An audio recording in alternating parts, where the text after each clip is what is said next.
it all away. No one can break you, nobody can tear you. You live an endless life forever. All the darkness, the dozens and the dusk, throw it all away. You see a light wherever you go. You have to face it again and again. Again and again.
Eh?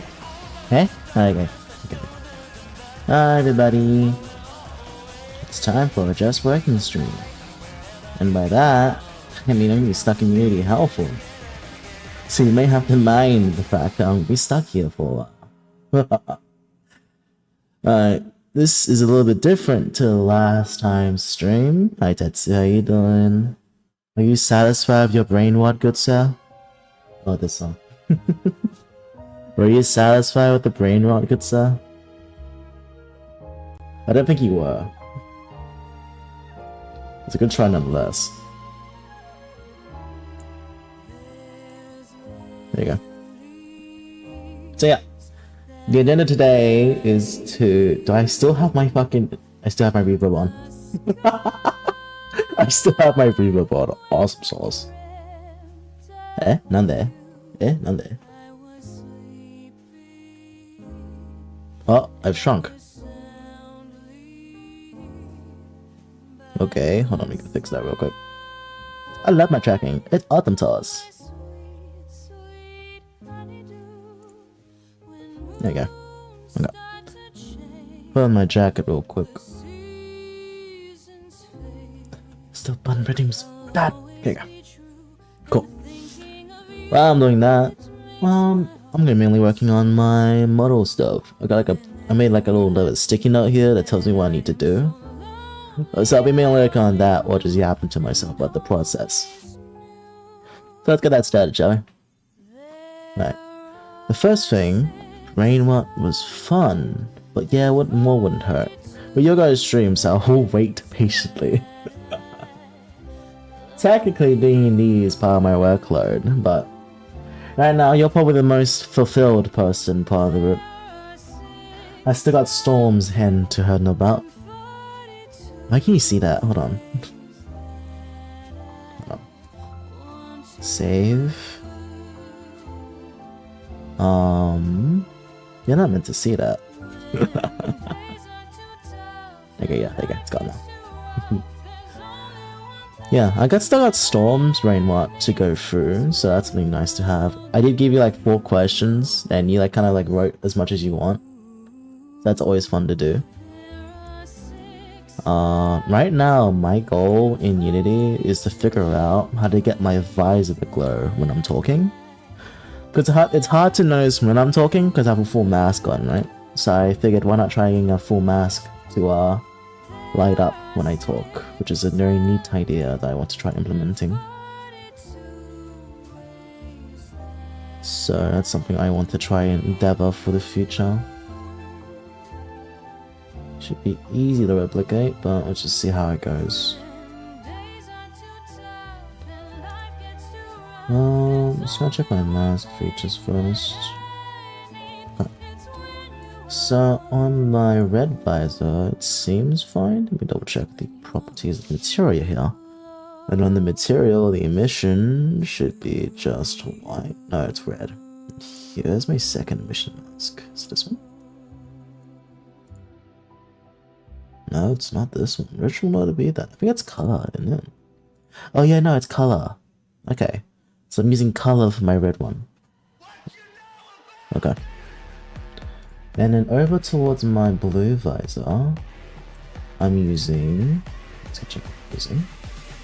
I'm using... Oh, this looks weird.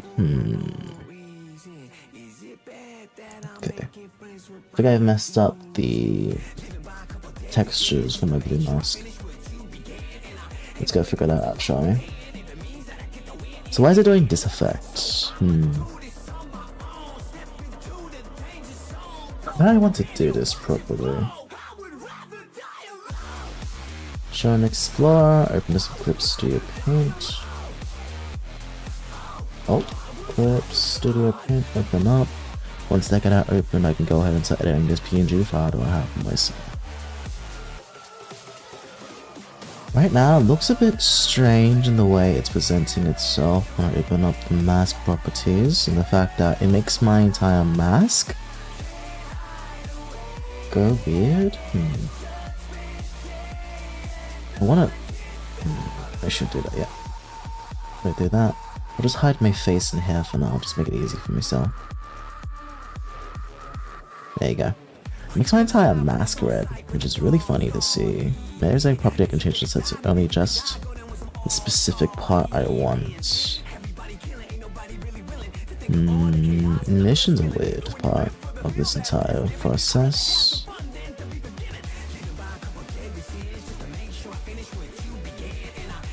Stick it up and do like an RNG base, it'd be fun. I wonder why it's doing that though. 0.10. I mean, it looks okay, but not great.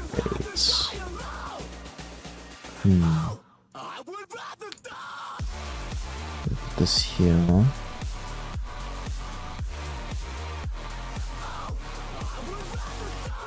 Looks okay to talk about, but I could definitely improve the texture. Let's experiment with the Clip Studio. Let's experiment with the PNG file here. So if I put on the normal texture, what does it look like?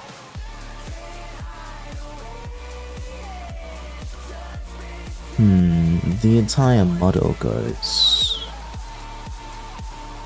It's not as noticeable compared to this one, so maybe instead of having the transparent mask, maybe I can just delete just the white parts, maybe? My dinner is on the way finally. What'd you get for dinner today, Tetsu? This song. I've always wanted to sing this song. But it's gonna be a bit too hard for me, I think. Oh, not too hard. Just got a lot of put time and practice into it for sure. Oh, love it. It's fun. Crazy but fun. I wanna go apeshit, you know? You understand the feeling of wanting to go apeshit? You understand, right? My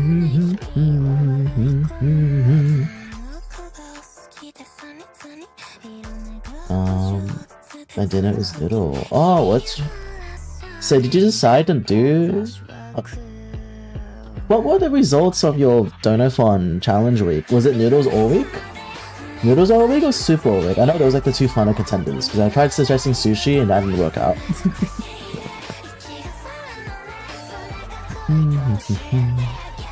Haha. Why could I delete this part? And then make this wall black.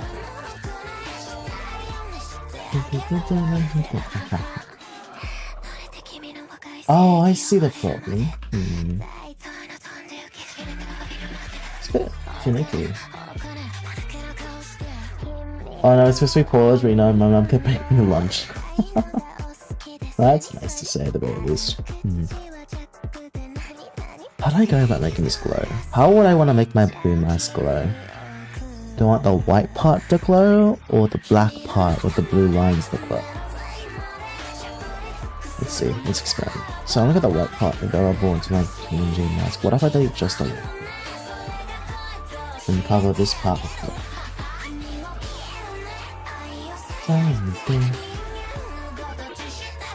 The black, clean up and to go, use the bucket tool, paint the finish region. Blue it till it's gone.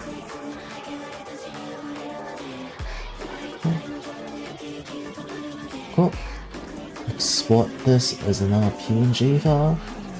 Make it my kanji. Oh, did you tell her that you needed to eat kanji for no particular reason whatsoever? Ooh.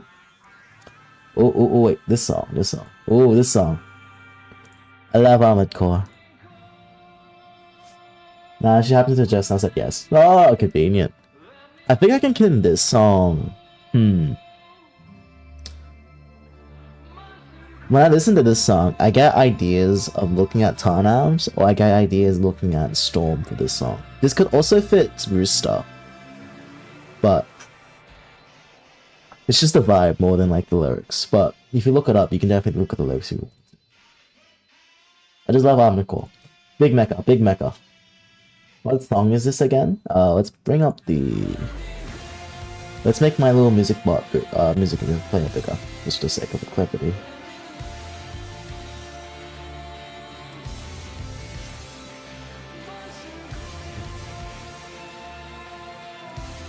There you go.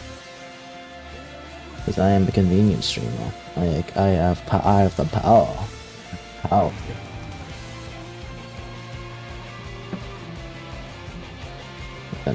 What was I doing? Back to testing stuff. Okay.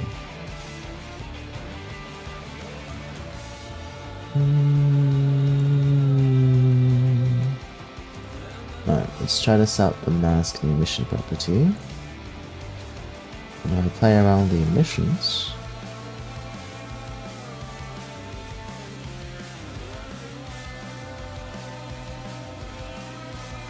The emission isn't too strong. I just hope Daniel will stop me from feeling so ill. Are you still sick of what happened last time? What is going on? Hello, it is a working stream today, Hargus. Nice to meet you. Hello. I am just working and simply talking about what's happening in chat while I work on my Unity model on the sidelines. Unfortunately, due to spoilers, you can't see my Unity model, but I will be showing off my progress whenever I do put it on the water. Just right now, I can show it off. I mean, I can blur it. Let's see if I can put blur on. Hold on. Now I'm curious, can I put my stream on and blur it to some extent?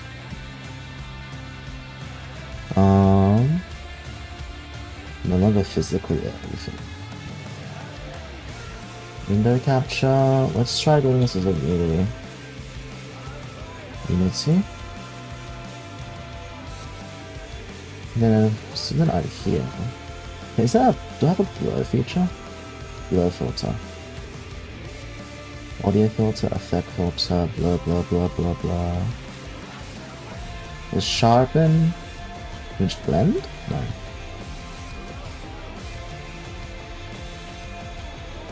I'm supposed to have like a blur feature, huh?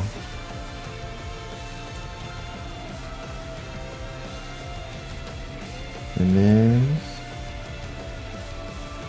use the fine shader. How about this one for now? Not that. Yeah. I want to show off the work now, but I'm trying to find a way I can get like the blur going on. Blend?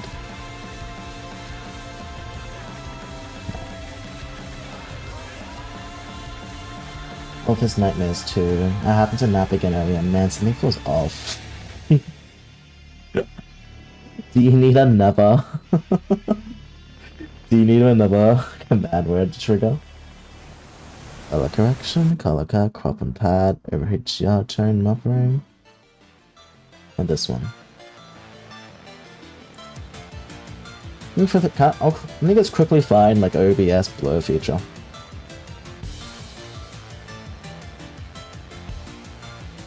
Composite blur. Do I need to restart my ABS to be able to use this? I thought I had this already. Damn. Man, I thought I had a blur feature already in my thing. What are your thoughts on LDT maybe? No, it's only TS.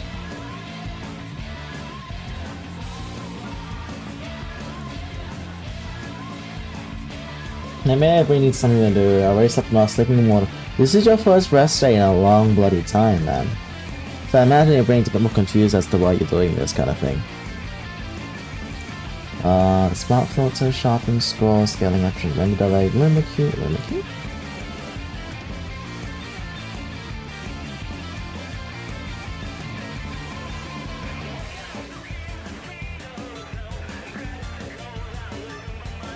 No, I don't.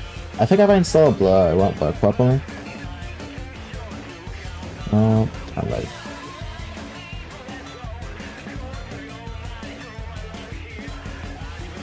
Composite blur, Windows installer.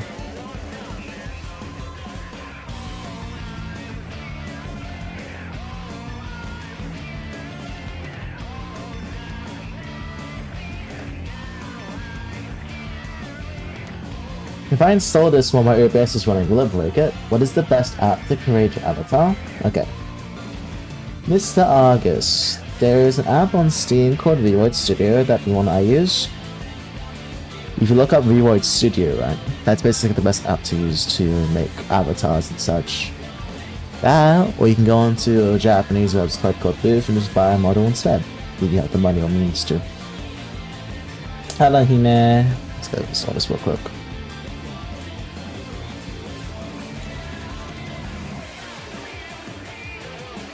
My brain replies like this, yeah, no, I'm actually just because of lack of something to do something. I should watch 12 and going to restless and desire, so I bet my brain after that. Oh boy, this boy is hardwired to work hard. Oh boy. Let's install this real quick. Alright, let's see if it gets installed natively already inside the files. Filters. Delete this. How's your day doing, Hime? How's your day going too, Argus? Blur. No blur. Okay, I cannot show off this work without time restarting my thing, so unfortunately for you all, oh wait, blending mode. Scale filtering, blending method? No. No, I don't think so. I can't do this.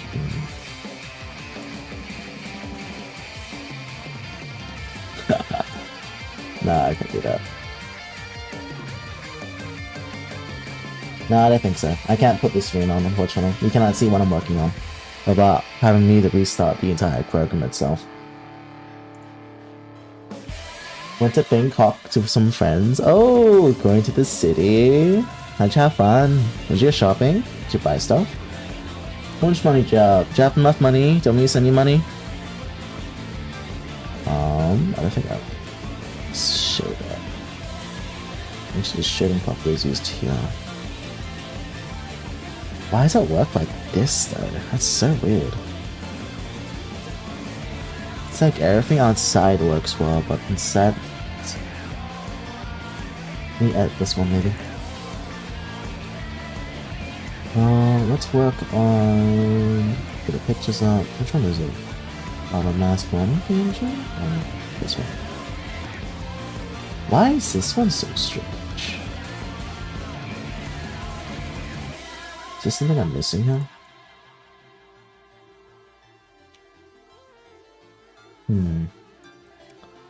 Looks so strange in Unity.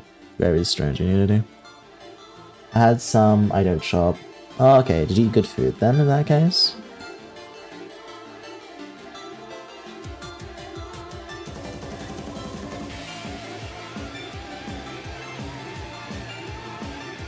I mean, it's funny for now, so I might leave it on. Okay.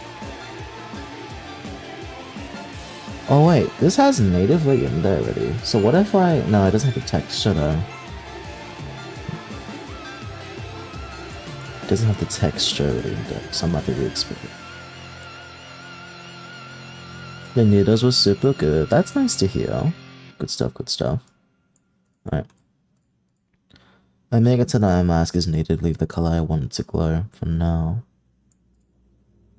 And then if I do this properly, the Libertus, the red miser, will be red. Cool. Alright. That's Unity side done. Let's see if I can export this to do the modding properly in water. I did buy a new pen for drawing. Noodles was super good. What kind of noodles did you get? How'd you cook them? Was it dries? Soupy? Middle between? Curry? Sweet? Savory? Let's see, mod settings. Let's try test number 8 for you. And this one will be exported. Let me open up my mod folder real quick to get the new model expressions going. Where is my character? Character folder, here we are. What music is this? Why is it all Russian? What? What the hell? Okay, putting down. Throwing that away. Oh, Radical Highway. Awesome sauce.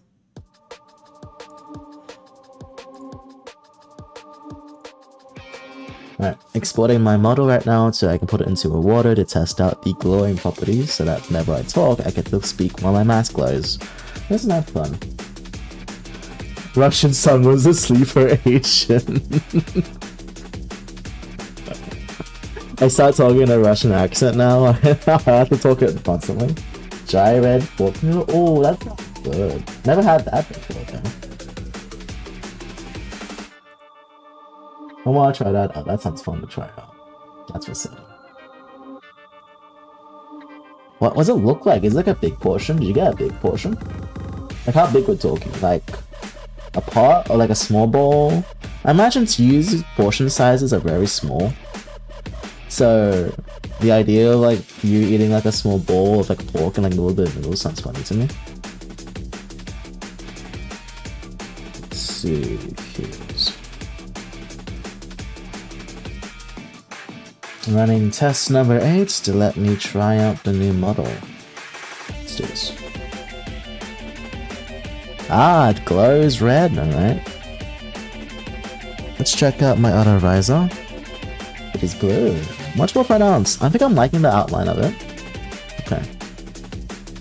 So those masks work well. Now, can I adjust the coding so that whenever I speak, I get to have color trigger?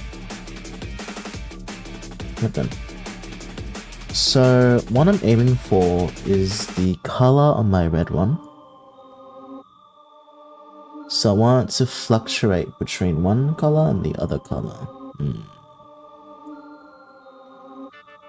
Okay, for now, if true, so I want my Libertus mask, I want the color properly. Alright, let's turn on my red mask for now. Get my other mask off. And get the main color Chest mask. I'll look at the color. Second color. I want to turn white. And if I talk, transition time. And if false, make it red.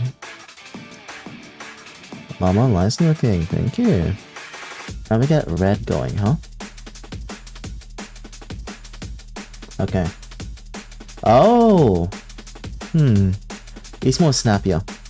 Let's make it 0 for now and see how it works. Hi! Hello! Oh! Okay! That's good results! Okay, I like this, I like this. So now whenever I talk, my visor goes white. I like that, I like that. I'll turn that down a bit. Thank you, Hitman. Let's skip to this song. Alright, does everyone like this? Actually, I might switch to the red real quick. This one's gonna be red. This one's gonna go with the white. So I'm normally white, and then I talk, it's red. Okay. Let's try to transitions a bit. Testing. Oh, a bit slow. Testing. It's too slow. 0.3 then. 0.3. Hi. Oh, that's a good effect. I like that a lot. What does everyone think about the new mask look then? The way that I talk and the red glows. That looks nice. Okay, I like that. Cool. That's impressive to look at. Cool. Now let's do that for the other mask real quick.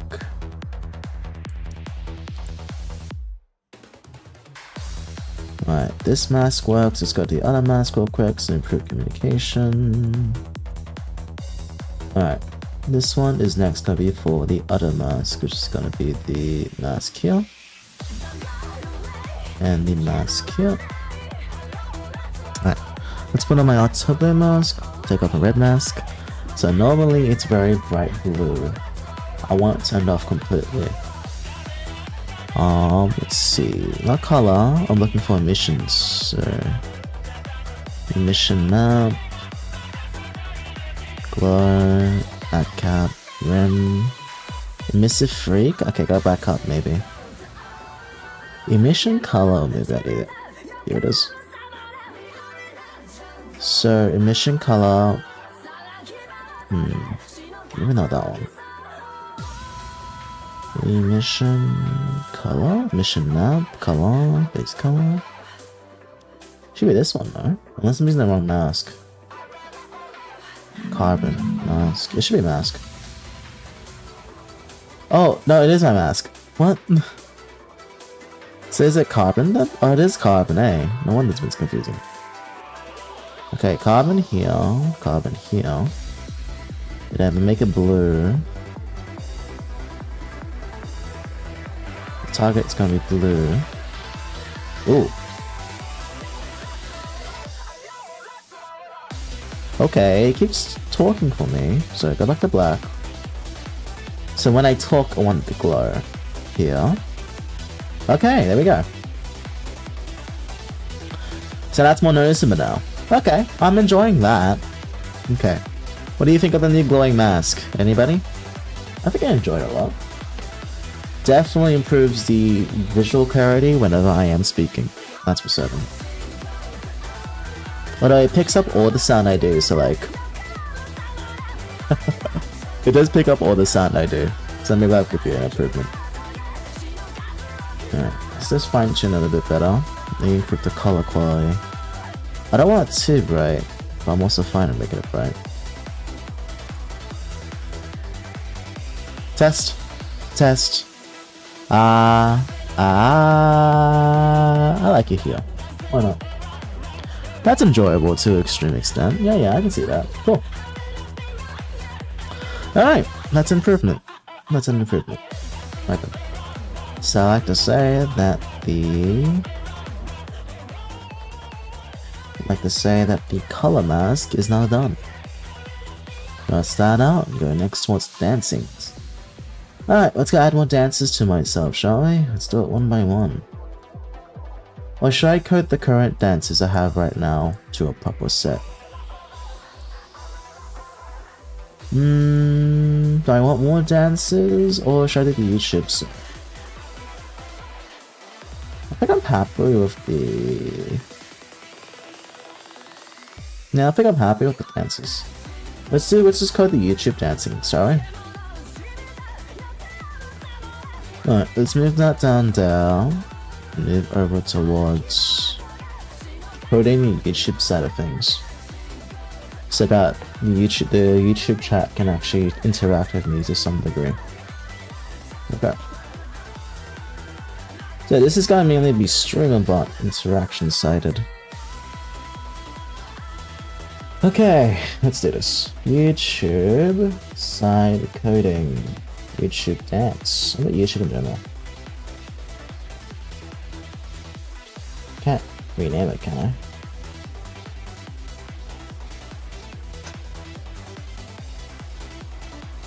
So on YouTube, I want them to command, maybe? No. How do I do on Discord again?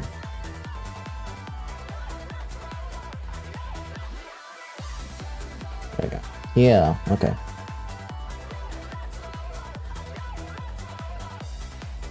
Points. Okay.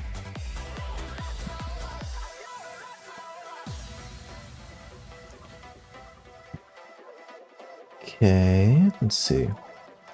I need to install a new command for... Okay. What if I want my YouTube chat to do the basic Twitch commands? Let's see what basic Twitch commands I want them to do. Check my Twitch profile real quick.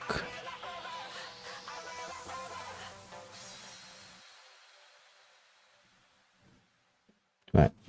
Let's see. Where are my redeems to check out upon?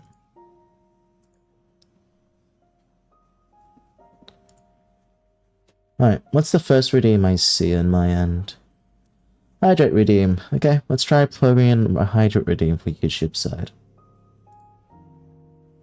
So, in the same effectiveness, I want YouTube. Alright. On the YouTube side of things, I want them to do a command where they type in use hydrate. Make hydrate redeem possible on YouTube.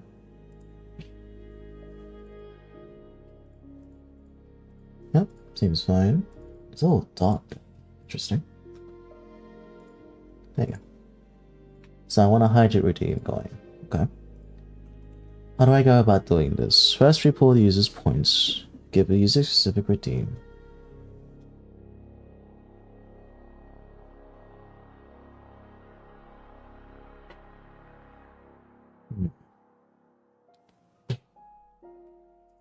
No.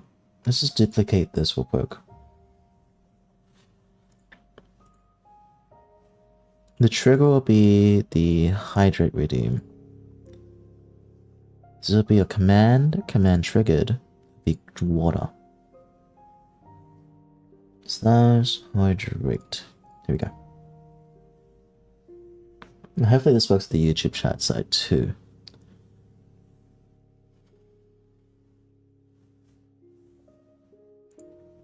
Yeah, okay. Decrement user specific redeem by 100 points. Okay. Now if you do if and 500 is the cost, if they have enough, it'll break them due when unable to afford. Okay. So here I want the points to be 500. Okay, let's do, how many points is on Twitch again? How was your day? My day's been quiet. Unnerving, but quiet. Yeah, I want to do 2 points for hydrate redeem. The value is less than 2 points. Do that. With 2 set by far 2. Set argument point left to negative 200. Thanks for the redeem on the Twitch side, Tetsu on the hydrate, posture check, and stretch. Now add the rest of your action below. Okay. So I want this redeem on YouTube, on hydrate on YouTube side, so that when it triggers, it shows a chat message, and it does the Rewardo spray me alive. Okay, let's do that.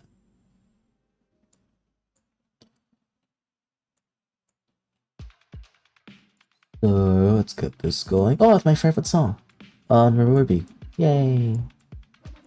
My day's been kind of like unnerving because I was expecting to have a meeting with my boss in the daytime, but it never came. So I'm just like sitting here like, what a worry, what anxiety should be afflicted with today.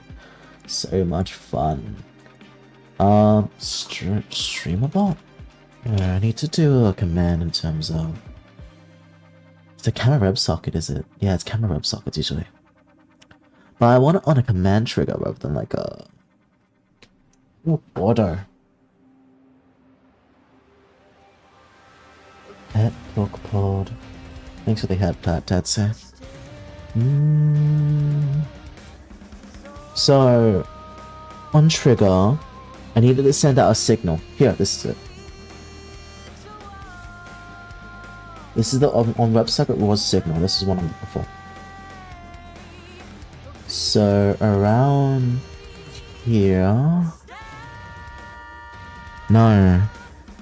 No, yes, okay, I understand that. Not this one. Looking for this one. Put that in my Twitch redeemed area. So that this replicates a message towards it. I need the message to be something. I don't think I did. Okay. What do I do? What do you mean, what do you do? What are you talking about? What?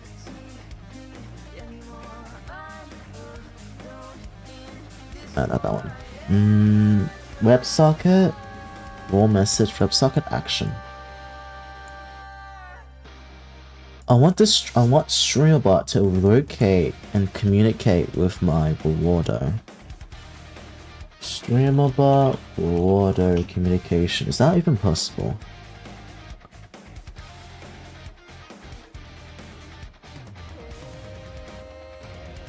There is StreamerBot integration on some of the websites here. Oh, is there already one in the files? I'm gonna check that.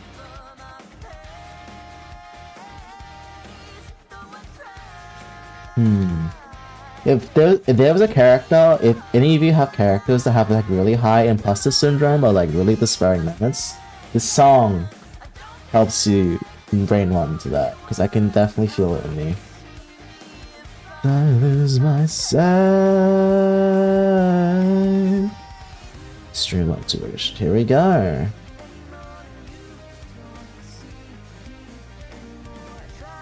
Here we go. Okay. Alright. So apparently you don't see me. I need to restart my Rewardo real quick in that case. Trapdoor. If you're curious about the song, I heavily recommend looking at the songs, not the series it's from, and just giving it a read. It's the picture isn't relying it properly, but like the song lyrics are really pumping out for me.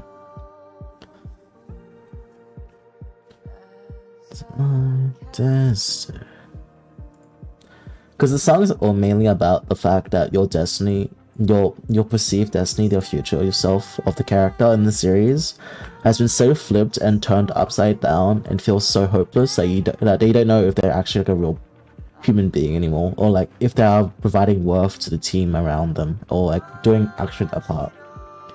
And the song is just expressing their like belief that they're just no longer important to anyone around them, and they feel like a trapdoor in a sense. And it's such really nice writing. We start reload.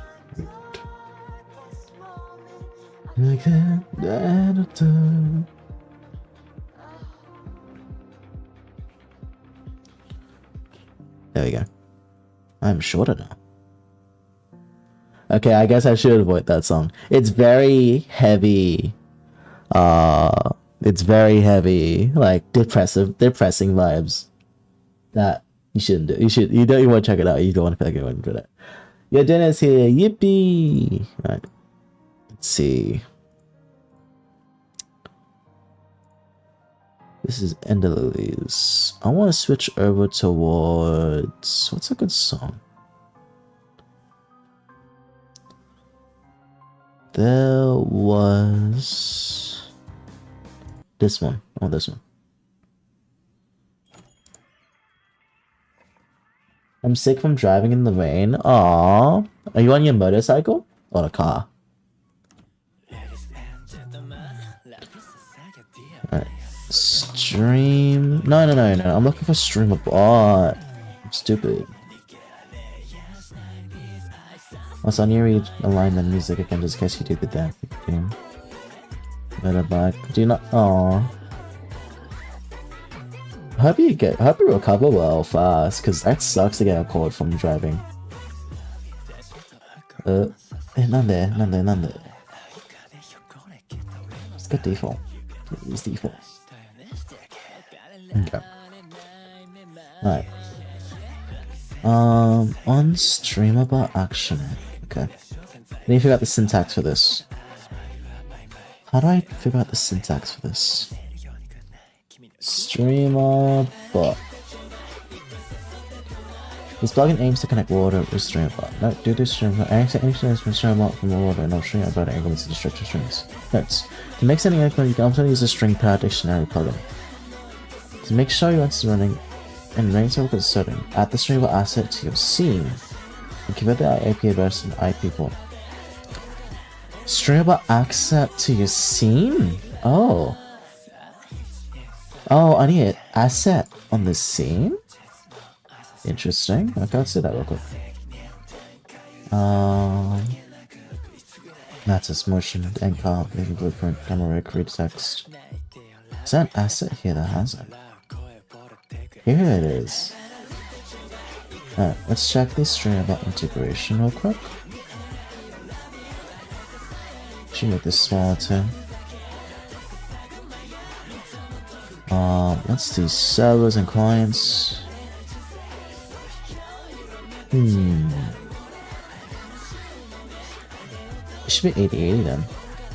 8080. Refresh. Hey guys, I don't have connection, good. Right, so now that they're connected, I can go back into my auto scripts. Alright, let's check again. Here we go. And here, there is a bunch of commands that can have... Oh, here we go. That is what I'm looking for. So I'll just hydrate. I'm looking for hydrate redeem. Oh? Contract. Oh, no, that doesn't seem to work. Where is the... Is this based on the actions? Oh, it's based on the actions, right? Oh, the animation of this song's so cool too. I like it. I think I listened to this like a couple of years ago, and it really like set me back to like I just like the vibes of it. Most of the songs I listen to are either like super like inspirational, like hypercore, or really brings you back, or really like sets you in the mind of like sad or like just despair. It's very much just a reflective experience more than anything else. Stream bot, actions. It's not a command, it's an action I need to make. Okay. So I need to make a hydrate ready. Sure. Oh no, this is the one I'm looking for. Delete. This is the one I'm looking for. This will be over here. Really never good. Wow, I made an entire campaign based on Roswell? Wait a minute. So you made like a modern-esque game? Rename. Hydrate bar. So this triggers on this one. It plays for that action. DMing sounds fun. You may have heard me DM before. Do you want to try it out at some point? So I need to send a message to YouTube. I need to hydrate Kaneem. Thanks for the drink.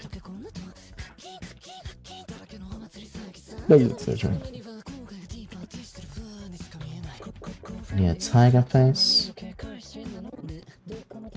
And then I need to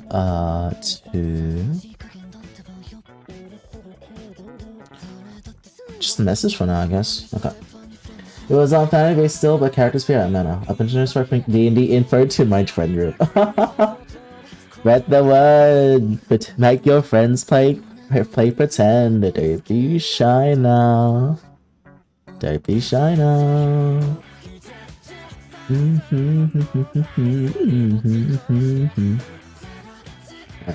This is the one I'm looking for. This is the one, yep. So if I test the trigger real quick, would it actually do it to me? Right. Let me test the trigger. So I'm gonna go to my YouTube chat real quick. And then hydrate.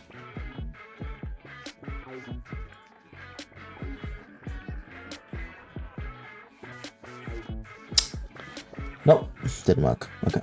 Oh! Oh, so it does work! Awesome! So if I tap hydrate in my channel redeems it, in my YouTube site, it does actually do it. It just takes a bit of work. Okay. Unless you redeemed it. If you redeemed it, that would have been very much a flaw in my plan. Did you redeem it? Let me double check my fucking activity feed. No, you didn't. Okay, cool. So it did work. Okay. So I'm on the right step. Okay, now that YouTube has like a command it can do hydrate on, I can repeat the same process for every other command on my YouTube side. And eventuality, the eventuality is that I'll have my dance redeems on a YouTube site, so that I can be found on both sides. Awesome. Now it did not say the message, which is concerning.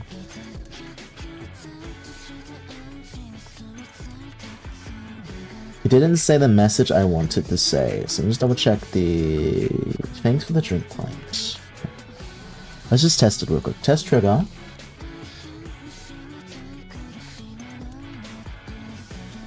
You cannot afford this. You only have points. Huh? Oh wait, that's the test bar. How much points do I have actually? Go check. Slash points, because it works on both sides, but I'm not letting it happen on the YouTube side. It's practically there though. The system is there. There you go, yeah.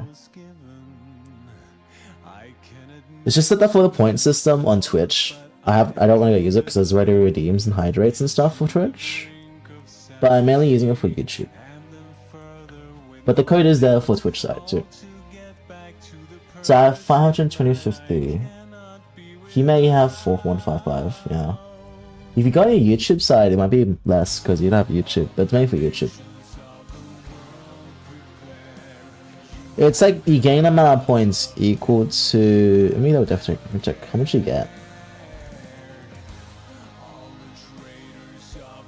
Cause despair. Cool. You get usually 50 points per minute. I don't have a gamble or redeem yet, unfortunately. I need to look at that. That might be an idea actually, to get a gamble or redeem in my point system. I need to figure out the code that in though. Cause this is all based on me coding it. I haven't gotten like Stream Elements to do it for me. So that's gonna be something I need to work on. Well, I can do it. Hold on. Streamer bot currency core gamble. If someone made else, I can just do it instead.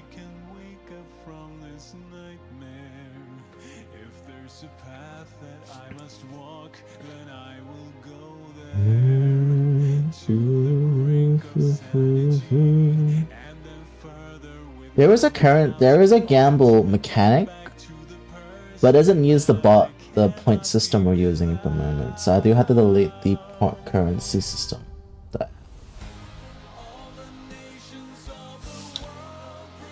There's gonna be a bit of a doozy at the very least.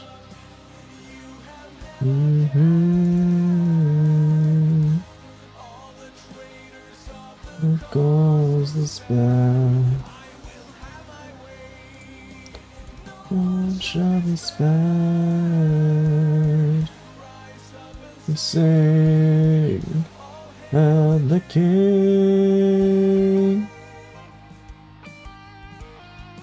Yeah.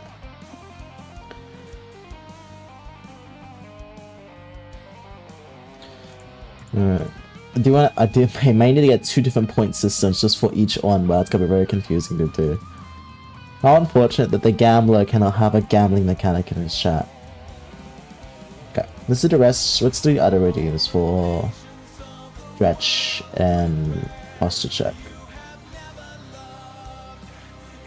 I mean, it's not sending the message that I want to send though, that's the problem.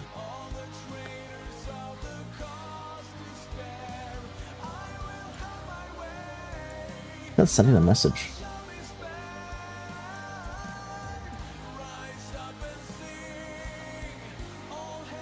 That's a YouTube message.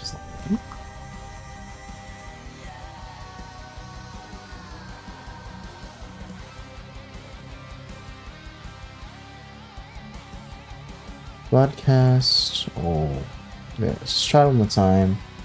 If I do type /hydrant real quick again on the YouTube side, look at my stream. Okay, what works? Does my bot say anything? Oh, it doesn't. Ooh.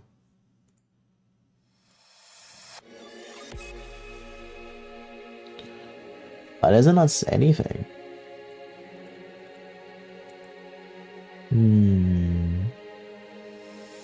It should work. Because if I do like this Discord one real quick.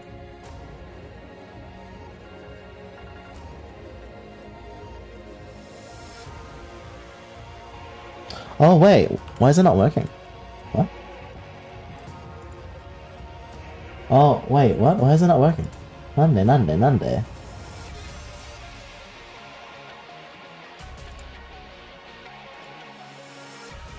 Did I break it maybe? Oops. Oh, I need that actually.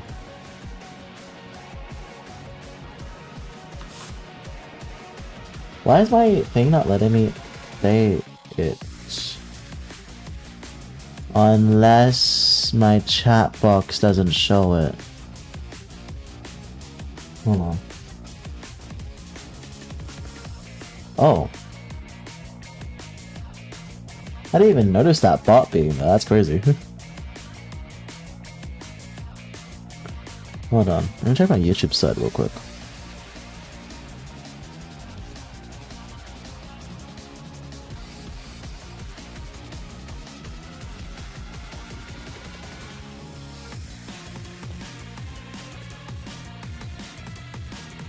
There you go. We'll check here. Does this show up when I don't have it though? Hold on. It's not working. Okay. Streambot's being literally too good. That's confusing. Let me switch up the music a bit to be more... hopefully be better. Now, how do I get you to work properly? Hydrate, redeem works on the basis of using the hydrate command.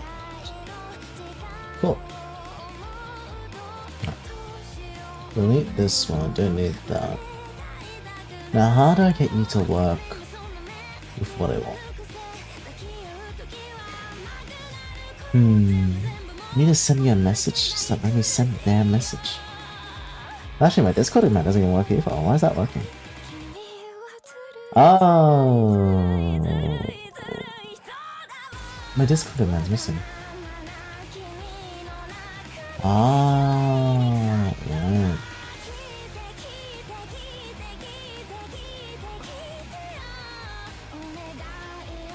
I didn't save last time, I don't think. Nope, didn't look at that. Hold on. Nattene. This spot? Okay, it should work then. Even the bot works, so why is it not working here then? But, oh, okay. I'll do it. There you go, that's what I wanted to see. And then it pours water on me. What's it? Ay, there, nah. Need a sound effect of that. Let me put a sound effect on top of that.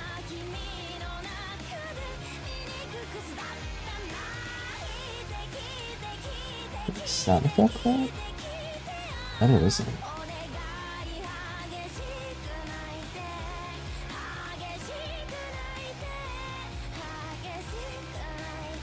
That's why there's no sound effect for water.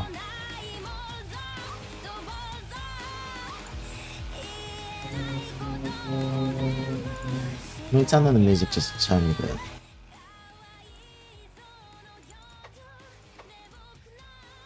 Whoosh.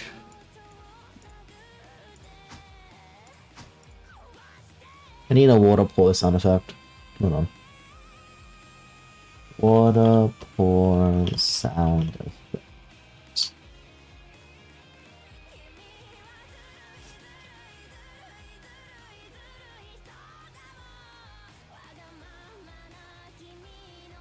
Yeah, just don't need them.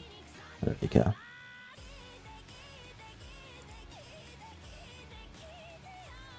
Can I just download it, please? Oh my god. Never mind.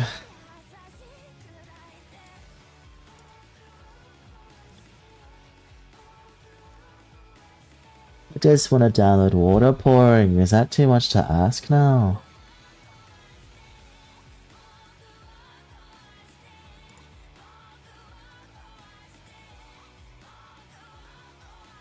Cool. No, I need to fucking log in for this website too. All these damn websites. I just want to download it. Don't make me have to make an account, please. I just want to download it. Oh my god. What are these accounts for?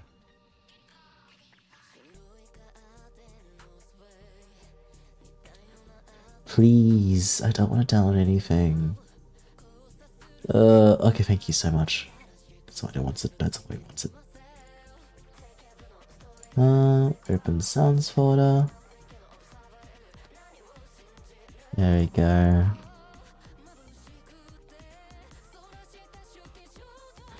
Water pour. Water pour. Water pour. Here we go.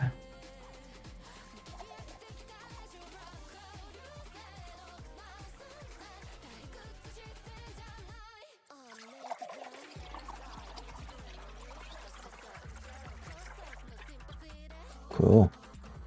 Okay. Now, if someone does a hydrate redeem real quick.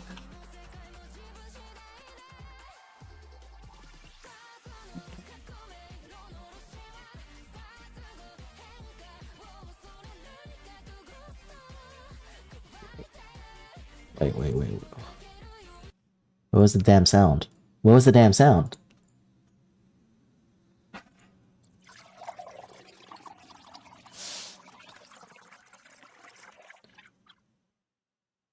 Oh, wait. Damn it. Hold on. Wait. It should work then. What the heck's not working? Did it play at the same time as it? Hi, so hi Kai, how you doing? Apparently if you type the hydrate redeem on Twitch. No, the hydrate redeem. Okay, no. Why is it only saying? God damn it. Hold on, let me change it so it's only YouTube that can do it. Hold on. YouTube message. A specific message. Can I modify such a specific message? No, I cannot. Damn it. Delete the trigger. Where's the hydrate? YouTube. So the reason as to why the hydrate's not working on Twitch is because there's the hydrate redeem already. I'm trying to do it just on YouTube side. Like this one. It poured longer than the effect played.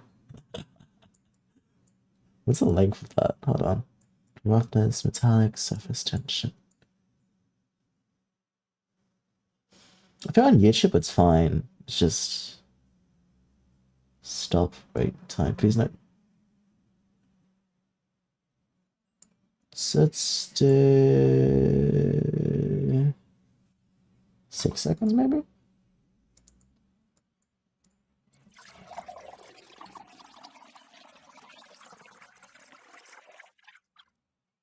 That's accurate. Very nice. I mean, I think on YouTube it's fine. I just don't want the command. If you type in exclamation hydrate on the Twitch side, it triggers a YouTube message on the YouTube side, and it's really funny. But I don't want that to happen, so I'm trying to figure out how to do that. Just give it a second. Why is it only doing... Why am I not a mod here? I don't think I'm mod. I don't think I have any mods on YouTube. I don't have any mods on YouTube that. Hold on. Why is it not playing the sound here? That's really crazy. Hold on. It plays the launch liquid redeem. And then it just doesn't do it. That's really, really strange. Hold on. What if I just put it straight here? Can I mod you on YouTube? On my thing? Can I see? Translate, shoutout, timeout, open details. Like, open details for now, I guess. Let's see if it works. It's throwing the liquid, but it's not throwing the damn... It's not throwing the damn, thing. Also, check how much points do you have, Dad. Just check how many points do you have first. Because it is costing you money to do this. Just type exclamation mark points and see how much points you have. Why is it not? The 3 dots next to my chat. Ooh. Timeout. I didn't do that in the actual thing. I didn't see a bot. I didn't see a mod command. Oh. I didn't see a mod button. That's interesting. I don't think I have mod pack. I don't think I have the ability to put mods on yet. That's really funny. Because whenever I put the ellipses next to you, all I see is report and block. Dad. I only have report. Actually, wait, hold on. Am I on the wrong account? I am on the wrong account. I'm on the wrong account. Hold on, I'm on the wrong dialed account. Hold on.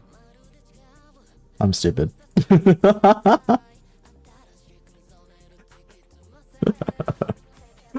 I'm stupid. I was on another account. Yeah, no. That was funny. Let me put my stream. Actually, no, yeah, that's fine. I'm just working on the command side on things on the YouTube side. There we go. Yeah, clown, literally clown moment, literally. What the heck, man? Right.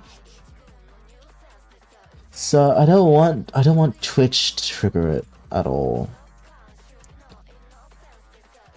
That's hard because there's no way I can't do like specific messages on YouTube. It is me, or is there no song? Yeah, whenever YouTube's really weird with the fucking thing. Hold on. Can you hear it now? Turn it up. Hold on. Like if I put my headphones, let me turn the music a little bit quick. Hello? Can you hear the audio now? Can you hear the audio now? On the YouTube side? This shit's so annoying.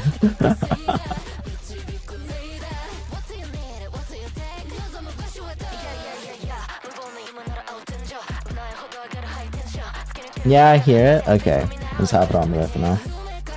Okay. Go back to my water. So, unfortunately enough, if I go to just Twitch, type pass hydrate here, it just sends a YouTube message. Like, I don't know how to do anything about that. So, what if I just put no messages at all? Might need to have it set as no messages at all, unfortunately. Which is fine, it's fine.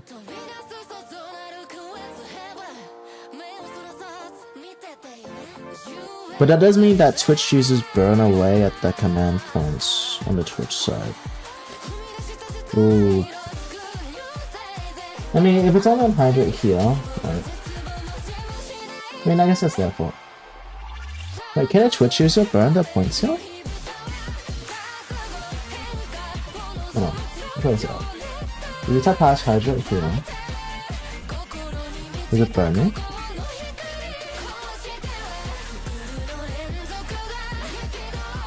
It doesn't. That is so weird. And on YouTube over here, if I type slash hydrate here,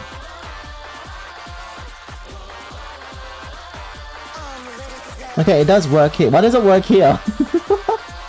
It doesn't play the sound redeem, so I might have to do like 2 at the same time. Hold on. Here we go. What this? Alright, turn off the music for a quick sec. We will hydrate redeem in YouTube. It takes so long to load it in.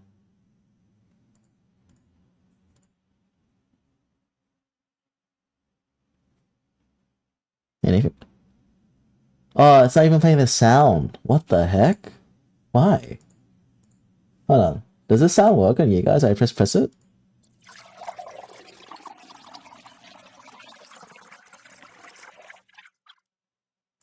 Okay, why is it not letting me play the damn sound? What? That is so strange. Is this sound catcher for the audio guide? No, that's so... It's not letting me play the damn sound when I do redeem. What the frick? Huh. You guys heard that audio bite, didn't you?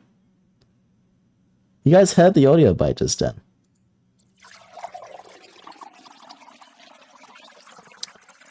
So why is it not letting me do it? Yeah? You hear the water? Did you hear the water going down? Okay, so at least YouTube can actually do the action.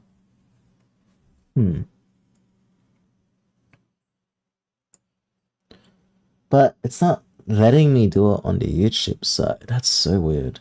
Do I need to do another one? No, it should be playing from the same time. Huh. Because if you do the Twitch redeem of hydrate real quick, maybe it should play the sound? Let's try it real quick, just see if it works. I can't do it on my end. I could try. No, it doesn't. With the UI I got, I don't think I can. Actually, I do. No, it's no, I only commands like Twitch with the bot. No, I don't have that. Blech. Okay, so it does work on the Twitch side. Why does it not work? What? I'm hijacking the Twitch side to make this work. What the fuck? That is so weird. I'm literally hijacking it. It should damn work.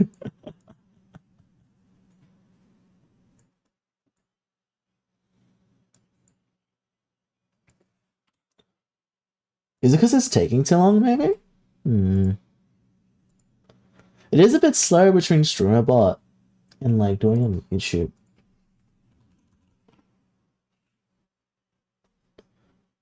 You type it here, right? Okay, it's like a stress test. 2 of them for right now. 1.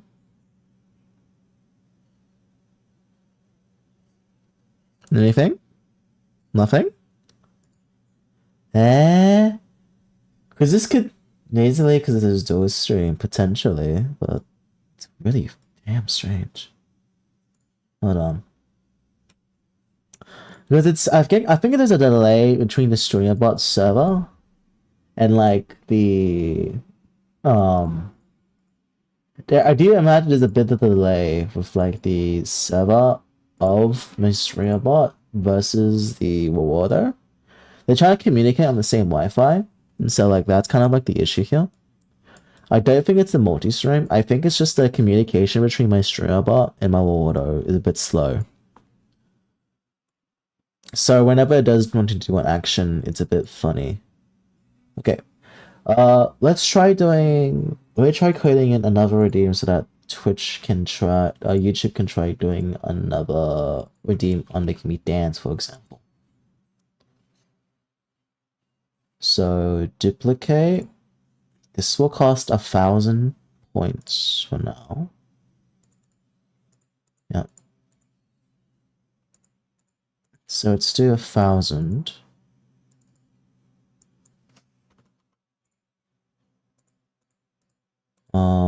Hydrate. Yeah, let's do 1,000 here. And do 1,000 here.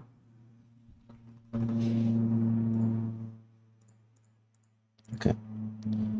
This one will be called Just Dancing. It's the California Girls. The classic.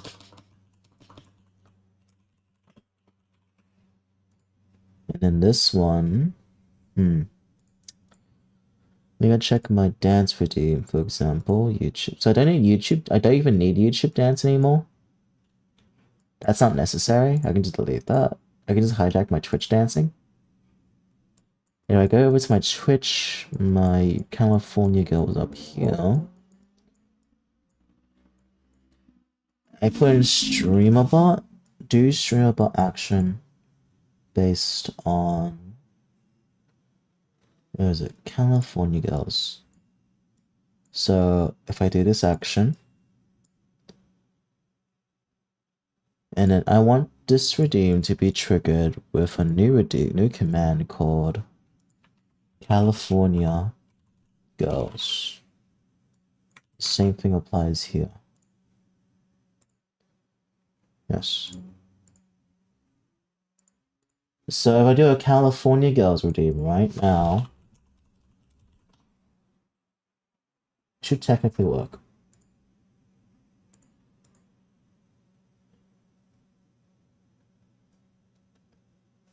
Did I spell it wrong? California Girls. Okay, what if I test it?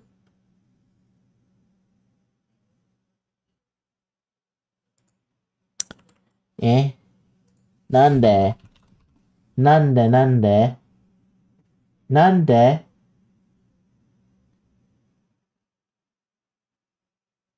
Hang on, Twitch side is fine, right? 1,000 reimbursing, mate. Son reimbursed? What the hell? What are you talking about? What do you need reimbursement for?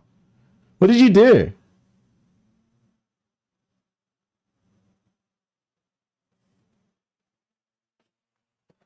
A hydrate costs 2 coins, Dad.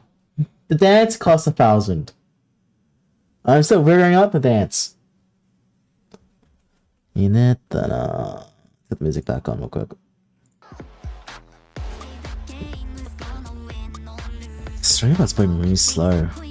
Maybe not the best solution.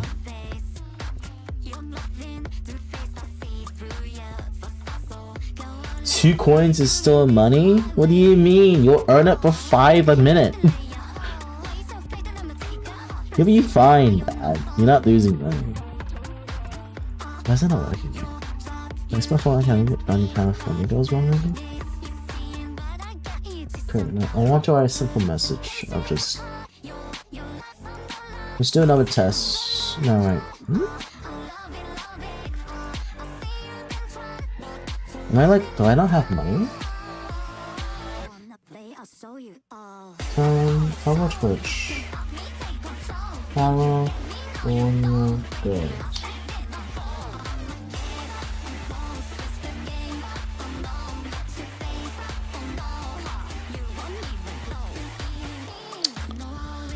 that's strange. What if I just hijack? If that's true, maybe.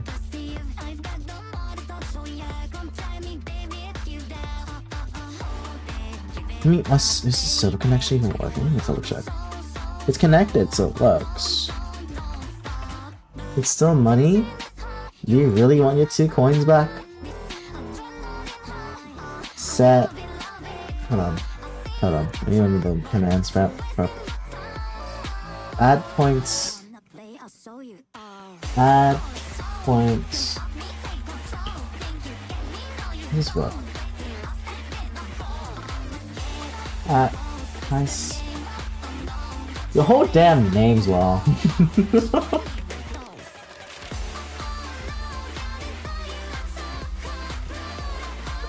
Your whole damn name is wrong.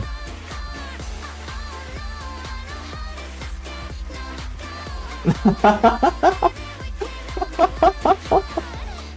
don't know how it works on this side. That's actually a good test to see. Gosh, YouTube. But Dad, you have weird name, like weird symbols in your name, Dad. I'm not sure I can put properly in your name.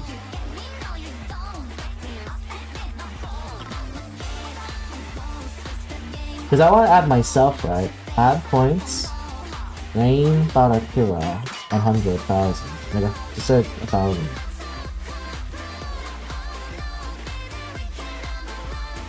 It looks like that works.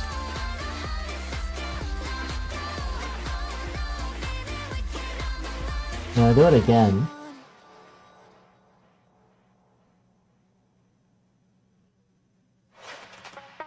Then do points.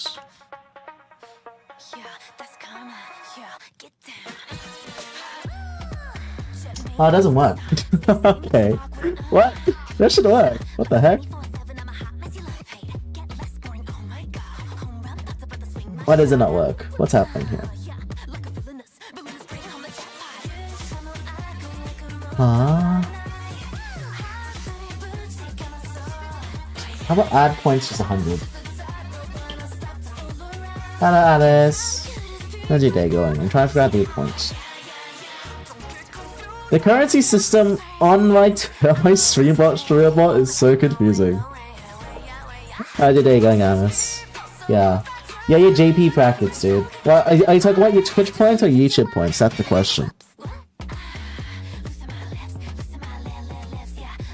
Because I want to have all the redeems on my Twitch side, on my YouTube side too, but that's gonna be annoying. Because I mean, I could get stream elements if I wanted to, but I'm a bit dull-headed about that. I don't know, do you recommend I get stream elements to get the point system going for YouTube redeems? Because now I'm getting a bit frustrated with my streamer bot. I am getting a little bit frustrated with my streamer bot.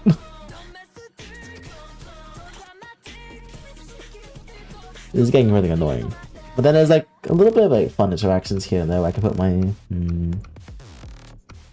I am less struggle. It's not letting me do my Californios properly and I don't like that.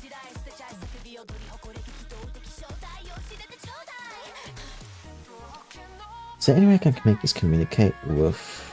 Oh, there. I think so. User remote send. Oh wait, this is what I'm looking for. Never mind. Hold on. So instead of relying on this stupid like reward or redeem. Oh wait, it's working. Look at that. How about WebSocket? Let me see that. WebSocket? On WebSocket, one message. How about this? Alright, let's go find my WebSocket message real quick and so we can type this work properly. On string switch. Here we go. Switch on string. Okay, go to my Twitch stats real quick. Switch on string. I can see the potential here. So let's say on exit, I want to send a message towards this. Okay. Is there a WebSocket integration here? There should be. Send remote signal trigger. Ooh, wait a minute. Is there a WebSocket integration in WebShoe? There should be. Streamerbot, do you have the power for me? Get command C#. There should be a command sequence around here somewhere that has it too. Voice control Hokuns here. HTTP clients. What buttons is this then? Stream attack? How do I do this? Oh. Do I have rep sockets here? My action commands?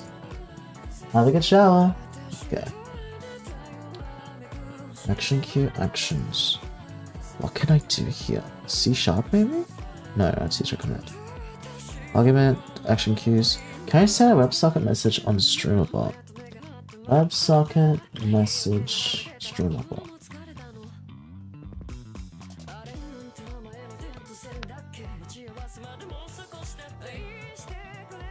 Oh, it's something I have. No, okay, no. Maybe I'm just stupid. Trigger. Oh, the trigger. Is it? No. It seems like it's the trigger. But I don't want it. I want the trigger to be a YouTube command. WebSocket. Here it is. Custom server. Message. I want a YouTube command to send a WebSocket message. Okay. Core. Actions? No. Delay. No. Timena. I gotta stream that? No. Wavelength? No. Interactions. Drawing system. Voicemail. VTuber Studio. Discord. I don't see anything of use here.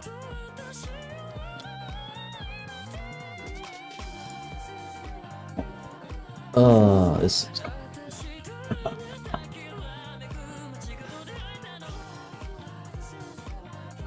I want a command to send over a message from one to another.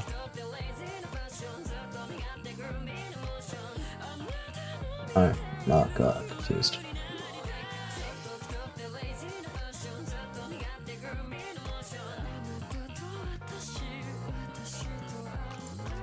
I'm so confused. My brain is frying trying to figure out how to do this.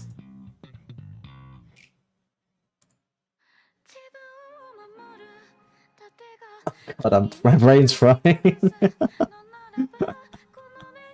Okay, let's go to WebSocket client.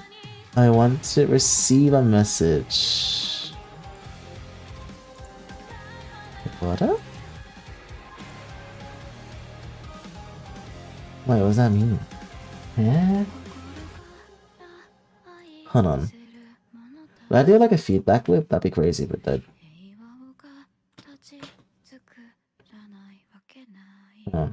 Or streamer bot action.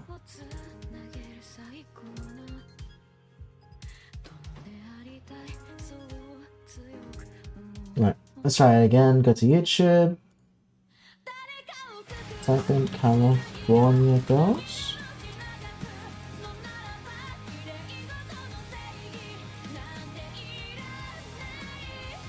No, it doesn't work. God damn it! Why is it not working? Oh no! I have a California Girls with damn redeem.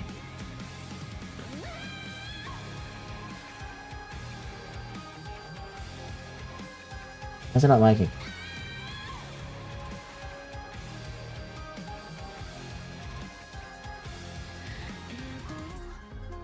Ah. And I feel stupid.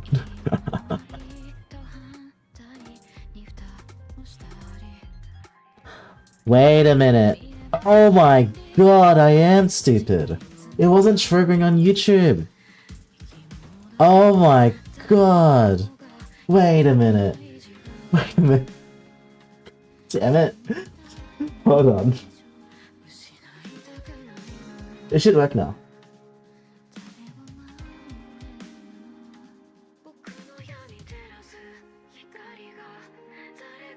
Damn it. Didn't work. Okay, dokie.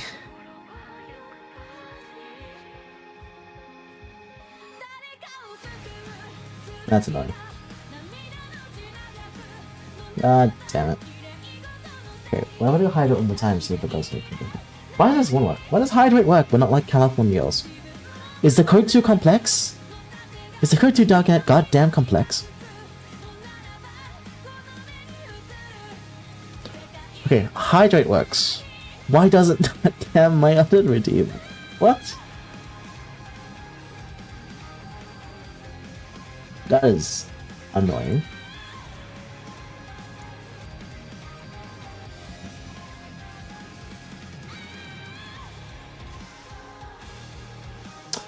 Wait a minute, am I stupid? Am I actually stupid? Hold on. Hold on a minute.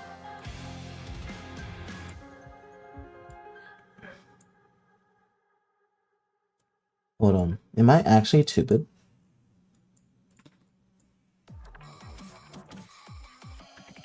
Oh wait, I can pick up a workaround for this maybe. Okay, well I can pick up a workaround for this then.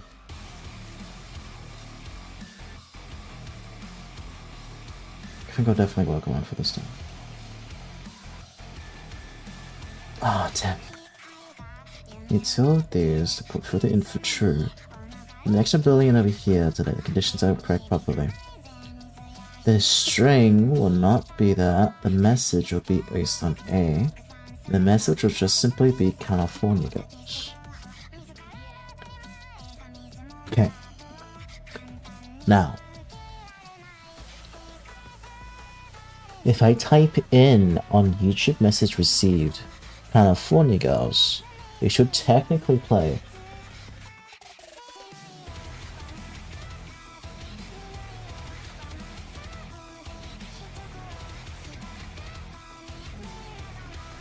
Oh wait, I'm stupid. Hold on.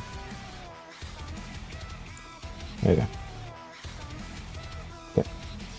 California girls. This is the most I've typed in California girls in my goddamn life. Okay, now it works. Okay, I've got the idea down. Now you gotta make it cost damn money. How do you like make it cost damn money? Let's see.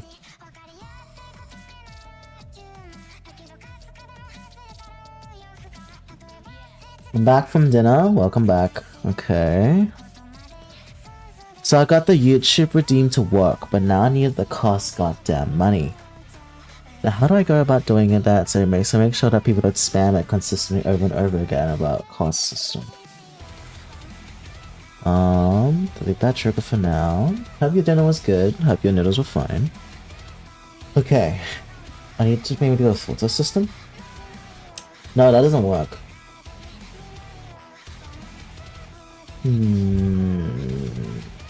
How do I do this? So, I figured out how to do a YouTube messenger system where you can do it. I mean, the scummy way is that I can make it so that you can only do it on like a super chat. Make me dance in a super chat. I mean, I don't know. What's my morality here? Can I even receive a super chat? That's my question. You know what's good? I was trying to figure out what I can do to ease the feeling. I guess my brain won't be more suitable there. Would doing a super chat be scummy to even think about? I think it would. You just send a super chat to make me dance. Premium dances. I could implement premium dances. You have to do a gifts, subscribe, attempt to cheer. Oh my god, that sounds scummy. I think you're reaching like the end of the day, so I reckon you can do some work now, I'd say. My brain's breaking from this framework. My brain's exploding. Brain rot would help, or any just kind of work. You're reaching the end of your days, but you can start doing a little bit of work to help you not break and mentally explode, hey? I mean, yeah, I got the California Girls redeemed to work. The sound isn't playing because I restart my rewarder, so if I restart my rewarder, it should probably work.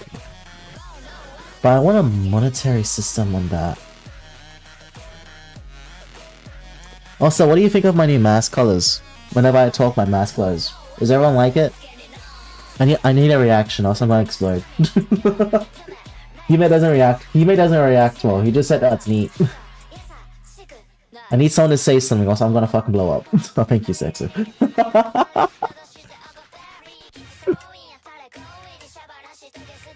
It's hard to fish for compliments around this system, eh? It's hard fishing for compliments without being like too serious about it. Right. Now back to this. I think 60% might be better. I can definitely adjust that. I like this mask that I got more. Yeah, it feels much more like controlled. The other one is a bit more like overbearing. I tried. If I do it just the white one, right? It doesn't seem too strong. So yeah, okay, I can definitely adjust this one though. I feel like I could definitely adjust the colors. I did like it, but I'm gonna see how that one's like. 6% down, eh? There's my blueprint for my clothing toggles. Yeah, voice trigger. Too strong for the entire mask. 70% of the current blue would be good. 70%. Oh.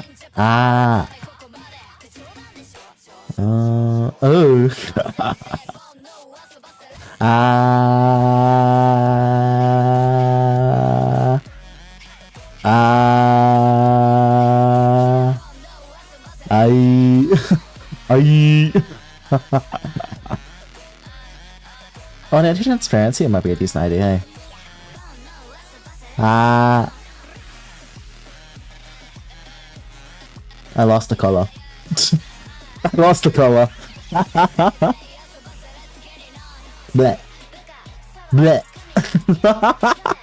The whole white's funny. But this dark, but darker, more black. More black. Navy. Okay, that's much better. Okay, this one. Confirm this check. Confirm this check. Keep it more saturated, but darker.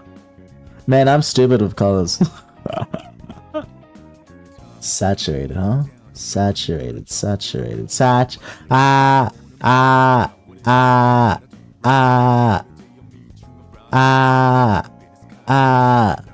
to see though, isn't it, when you're talking? But I guess like it makes it more subtle.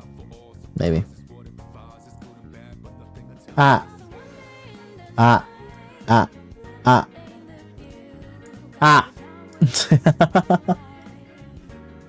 keep the texture on the side. Oh, yes, that makes sense. Yeah, I guess that makes sense. It's seeable, but not too strong. It's pronounced compared to like, it's not as like aggressive compared to like this one. The way I want to hurt people. You get me? The hurting mask is on. This is the chill mask. Not too strong. Okay, I like that. Okay. What was I doing? Alright. YouTube has the California Dance Girl. No, can't. The California Girls Redeem is back on YouTube. The red is fine because only small higher parts. Yeah, exactly. I feel like I could have made this out the white on my current mask. Could look wearing change colors, but it's a bit too weak on the Unity side. That's why I decided to do this. Ah, thank you, character designer. This. I do see the appeal now that I look at it. Like in terms of like making sure it's not too distracting. I see that. Okay. What was I doing? Alright, I was working on my tail. Oh, not my tail. My redeems again. I think the earlier. Actually, I need a fur redeem as well, real quick.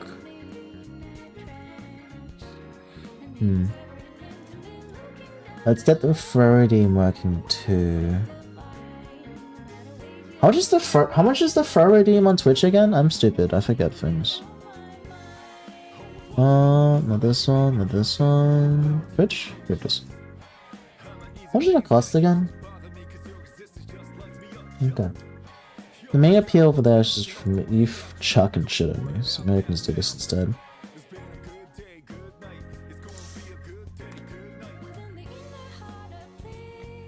So maybe on YouTube, I can make it free for now until people spam it too much, and I can definitely get rid of that cause and effect.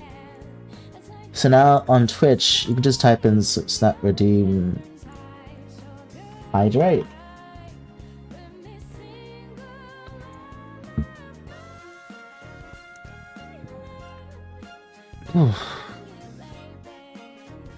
Oh, maybe I can do like a little bit of like a ghost effect where it looks like it costs money, but really it doesn't. I could do that. That'd be funny. I'll do it. Like, oh no, you ran out of money. Here you go. Okay. Let's try this on YouTuber trick. Type constant hydrate. Oh. Oh. Oh. Oh. Hi, Rin. Looks up to the top right and sees Rin. Hello, Dota. Hello, Dota. Oh, music changed. How are you doing today, Dota? How's US? How's the US? I did it! What the fuck, Rin? Did Rin get a TwitchCon in 2022? Hi, Bobby. Hello, BB-chan. Okay. What am I doing? Alright. I want to do a fur redeem on YouTube. Let me go and code that in real quick. Well, that's actually too bad. I don't even need to use stream report anymore. I can technically turn those off. Hold on, let me just turn those off. Is that turn off? No, don't do that. That's too much. I can just disable these then.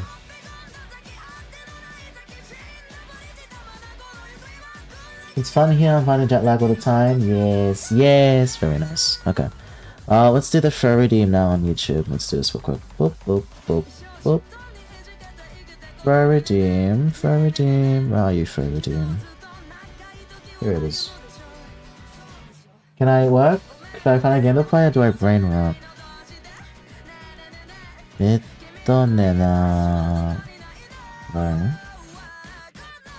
If I type in /fur... Nande. Here we go. /fur...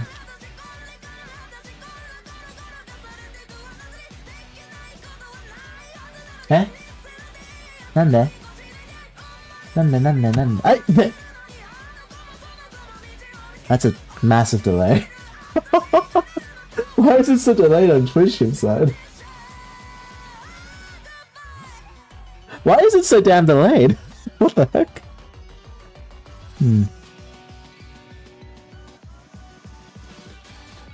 Ah, okay, that works.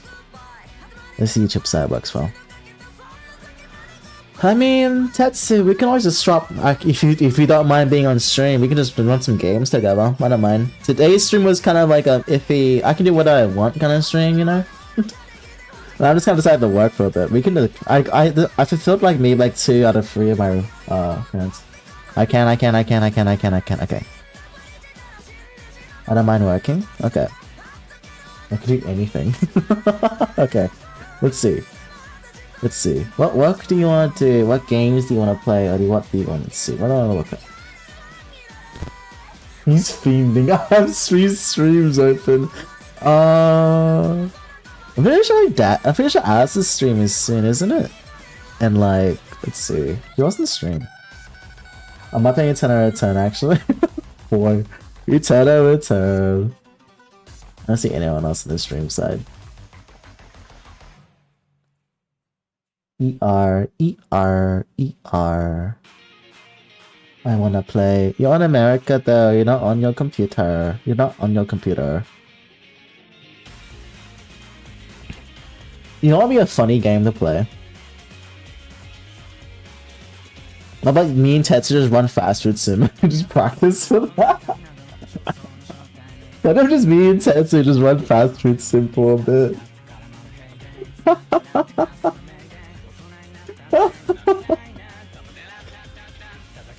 Are you ready to learn? Are you ready to relearn fast food sim so we can optimize the hell out of it? It helps me practice help me practice a new persona that isn't the funny way to go. Tricky mode. Okay, I can see it's not fast food sim. Hey, your content. ちょっと待ってね。ちょっと待ってね。Alright, Tetsu, what do you want? Do you want a 10 out of 10? Do you want to work? Do you want to play fast food sim and practice for the upcoming collab? You want rivals? Or do you want to do anything else of brain rot? Do you want me to tell him the VTuber model? That would be a good idea to test if I can put your model into my game. Into my order. I do want to test that. You know, yeah, let's just work for a bit, and I want to test if I can put your model on my stream. In my okay, yeah. Let me go ahead and look that up. How to work that out while you join the stream. Just go to collab channel.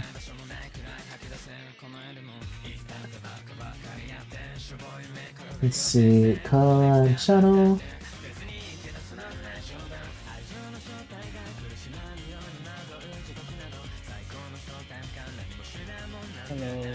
Hello. Okay.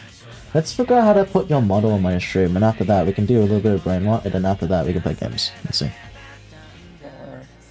Give you. I just need to do something. Alright, turn your model on while I figure out the logistics behind putting a 2D model. Okay.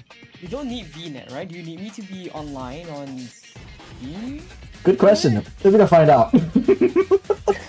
I can just keep. I can do that just to be safe. Let me run that one just to be safe. Let's see. No, not this one. I'll run it just to be safe. Simply add a screen asset, capture VTuber Studios visuals. Oh. Okay, so apparently I need to have a screen, right? I need to have a screen. Text is kind of soft. Okay, speak a bit. Testing 1, 2, 3. Test. Test 2, 3. Alright, let me send you up the laptop. Wow. There you go. Yeah.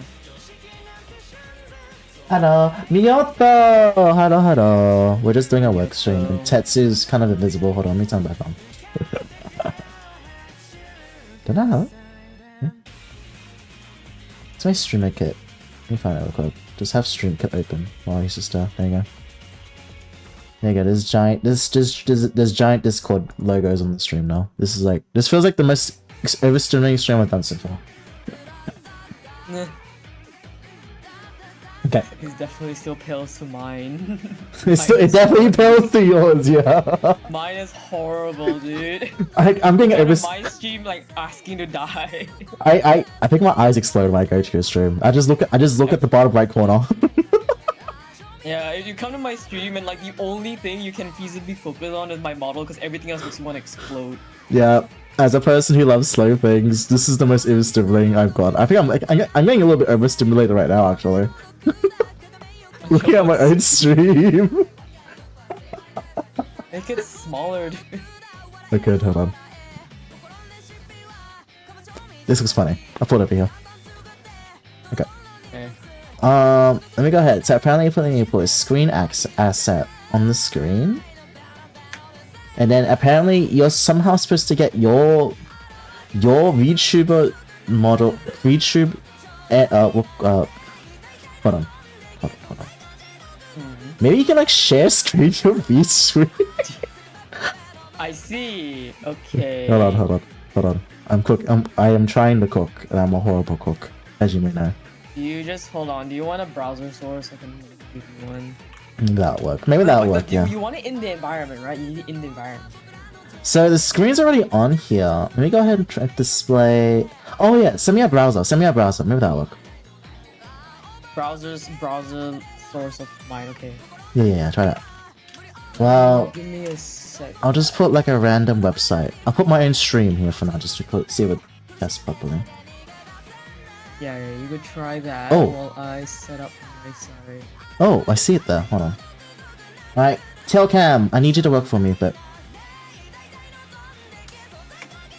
I hear myself. I no longer want this.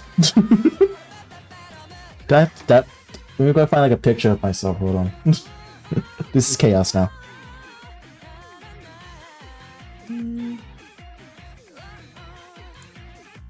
Okay. I am overwhelmed. So let's go find a picture of myself. You hear peak rain? Oh, wait, what do you mean? What's a good like landscape photo I have of myself? Your voice is so peak set Monday. Here, this one. So instead of this browser source, what if I put, just do a test so I can adjust it properly here. Hey, it's me. Try this. Right. I'm just gonna move this screen around firstly. Screen. Yeah, take your time. I haven't set up my side yet, actually. And then over here. Because I just sent you the link in advance. Oh, that's massive. Yeah. Oh, there's all the stuff still in my. Can I say this as an item scene? What's going? I have no idea what's going on. No, because I haven't sent anything yet. It should not be sending anything. I haven't sent anything yet. Yeah, it's fair. Create new item scene. Oh, I'm so lost in my source. There you go. Okay. So that's a good example of the screen in the background. Now, this could be really funny or really funny to look at when Tetsu comes by. Let's see if that works. Where's my camera? Is there 4 rains? There is 4 rains, yes. There's 5 rains technically on the stream. Okay, can you see this? Alright, you send me Should it? I be trying to export something else? I think I just need the browser source, if anything. That's about it. I sent you the link already. Okay, Should let's be coming see through. let's see if this works. I wanna see if this works. Alright. Reload. Oh, you're a little green. Oh yeah, because that's the green. See, that's the green screen that's going on. Because that's just how Nande. green I like. I can change the green out to something else. Nande. Why'd you back out? Oh, is it because if I alt tab, is it back up now? Okay, I see. Yeah. If you alt tab, it breaks. Let me try alt tabbing. Alt tab? Alt tab. Does it perish? Okay. Let me try and put you next to me then. So I need to move myself to the left a bit.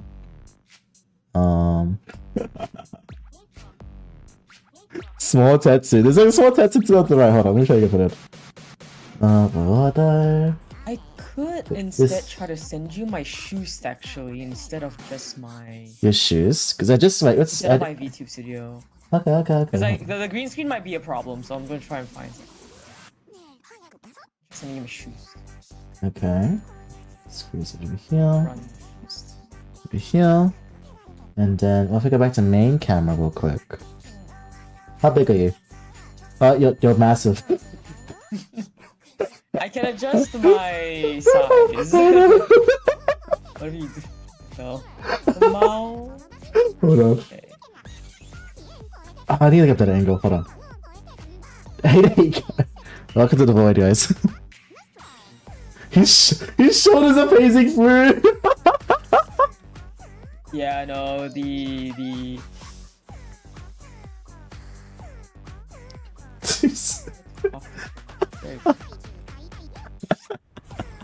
Green screen Tetsu. I feel like if I set up a better scene, let me go set up a better scene.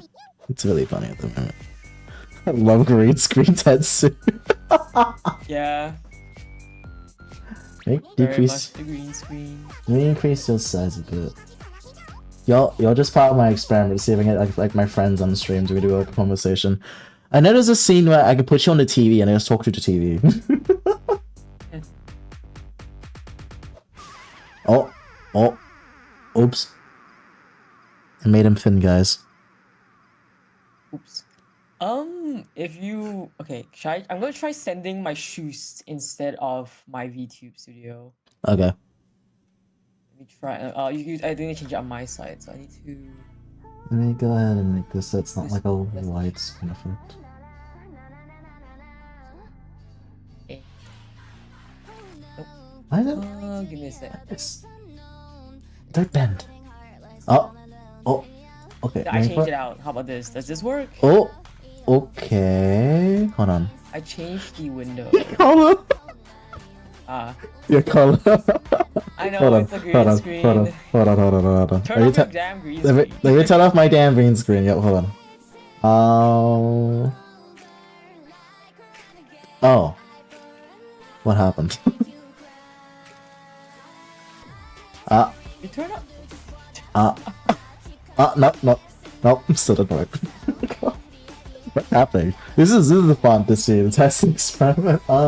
Let's see. This is a test experiment. Is it the camera? No, it's not the camera. Okay. Maybe it is the camera. Hold on. Let's see. Chroma key should be off. Transparent background on. No, not that one. It might be spout. Turn off spout. No. I can see your settings now better. NDI. No. Yeah. I pulled it up. Not that one there. Make grid screen. It's. I don't know what's causing your color to be like that. I'm gonna be entirely honest. I mean, I put my background. Okay, what about the filters here? What if I turn off the filter here? Not that one. Is the black? Okay, now the black might be okay. So that means that means if you're seeing the black, it means I'm sending you the black as well. So I need to change the color of this one. Hold on. This is a fun techie stream. Okay. This one? Filter? I changed the color of this.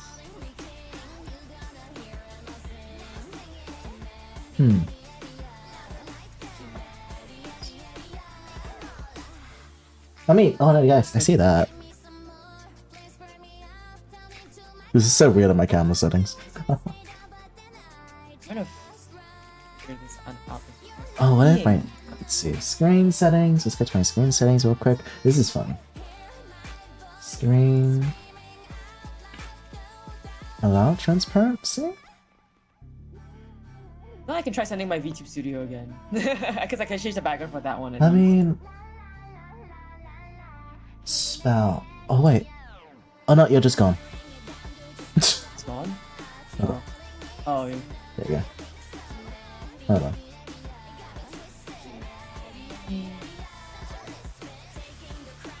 That's all black. That's black. Hold on, I need to make it try time. sending my... Oh, your color's Try good. sending my Oh no. VTube studio. What? Okay, now the color's good here. The color's good on my rewarder screen. It's just that the stream's being stupid. You can fix the stream angle.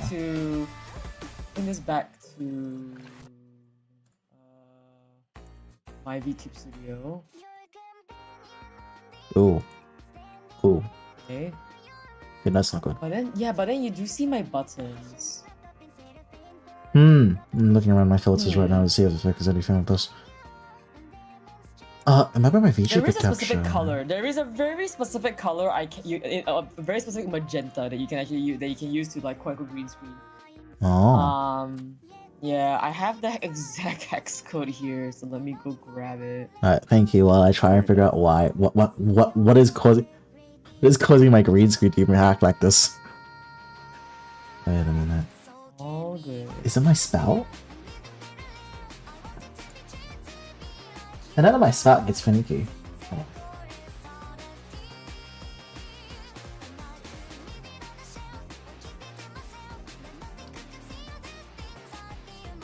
Oh, I thought I know my spout. Huh?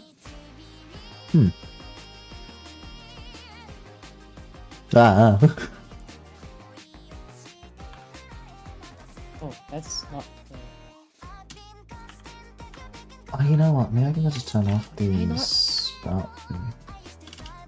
spout color. That's not the right hex. Huh. Aww. Ah. Oh.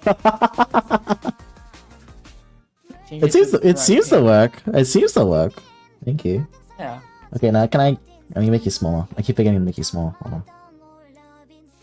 I think you just need to change the color to this hex code.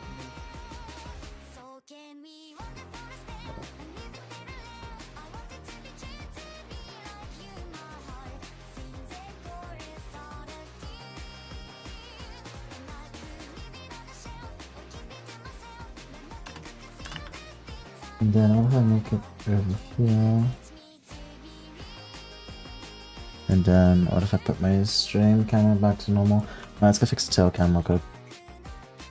Just that's it. That's like so that. funny. I might as well scuff.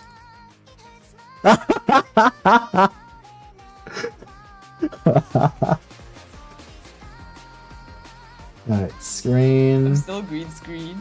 It's so funny.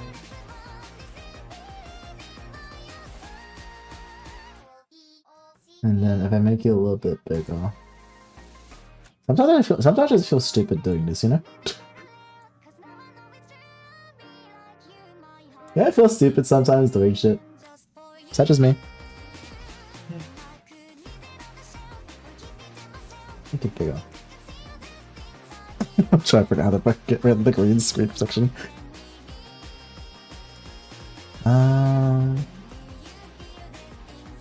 Reload. No. Oh! Chroma key! There he is! Where's the hex code? Where's the hex code? Hex code. Where's the hex code? Where'd you put the hex code?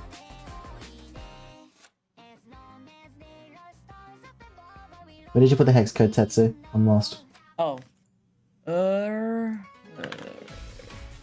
Try this one. Oof. Oh, bam. There we go! Thank you. There you go. But now you just have to like turn off the green screen that's actively turning me. Okay, why the fuck is that happening? Damn it. Yeah. What's happening here? Take Alright. your time. See, I never dealt with this. This is why we test this sort of stuff. No, you're not done. That's why we test stuff. I mean, okay, like, hold on real quick. I see your mouse too, by the way. That's really funny. Yeah.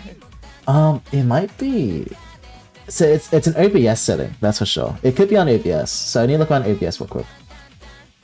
So I'm gonna dig around OBS settings. Spout. Oh, it is spout. Oh, got it. There you go. The color's fixed. Nice. Now let me just move myself to the right a bit, you know, just quickly. Oh, that was just that weird like isolation settings.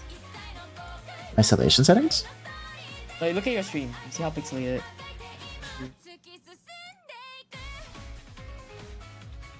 What the fuck?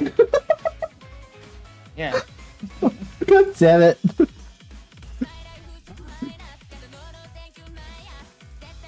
Well, the camera's gone, guys.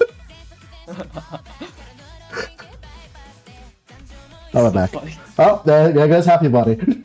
Hold on. There you go, you're fixed. I can. Do you want me to be full? I can be full screen. That actually make it easier. It's like I just actually did the like pen and height. Here. There you go. Okay, thank you. We get to see. Okay, I can finally adjust to size.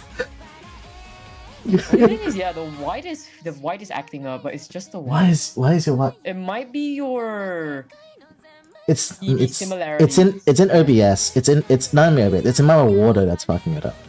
Ah. You wanna go back to? You wanna try going to the other, not the V-Shoes, but your original one with the thing? This is VTube Studio. You want me to go to Is VG Studio? Okay, hold on. This is VTube Studio. This is VTube Studio right now. Oh.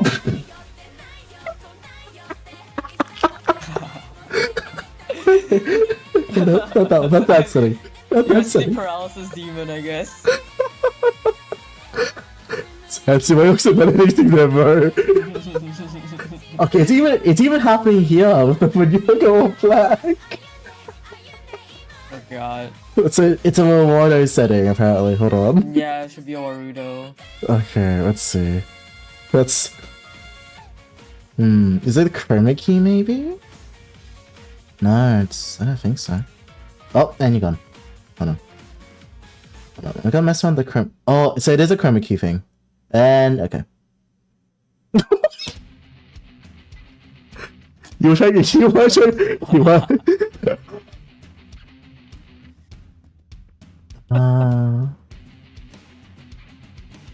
think around here might be good. And then we turn it back to normal.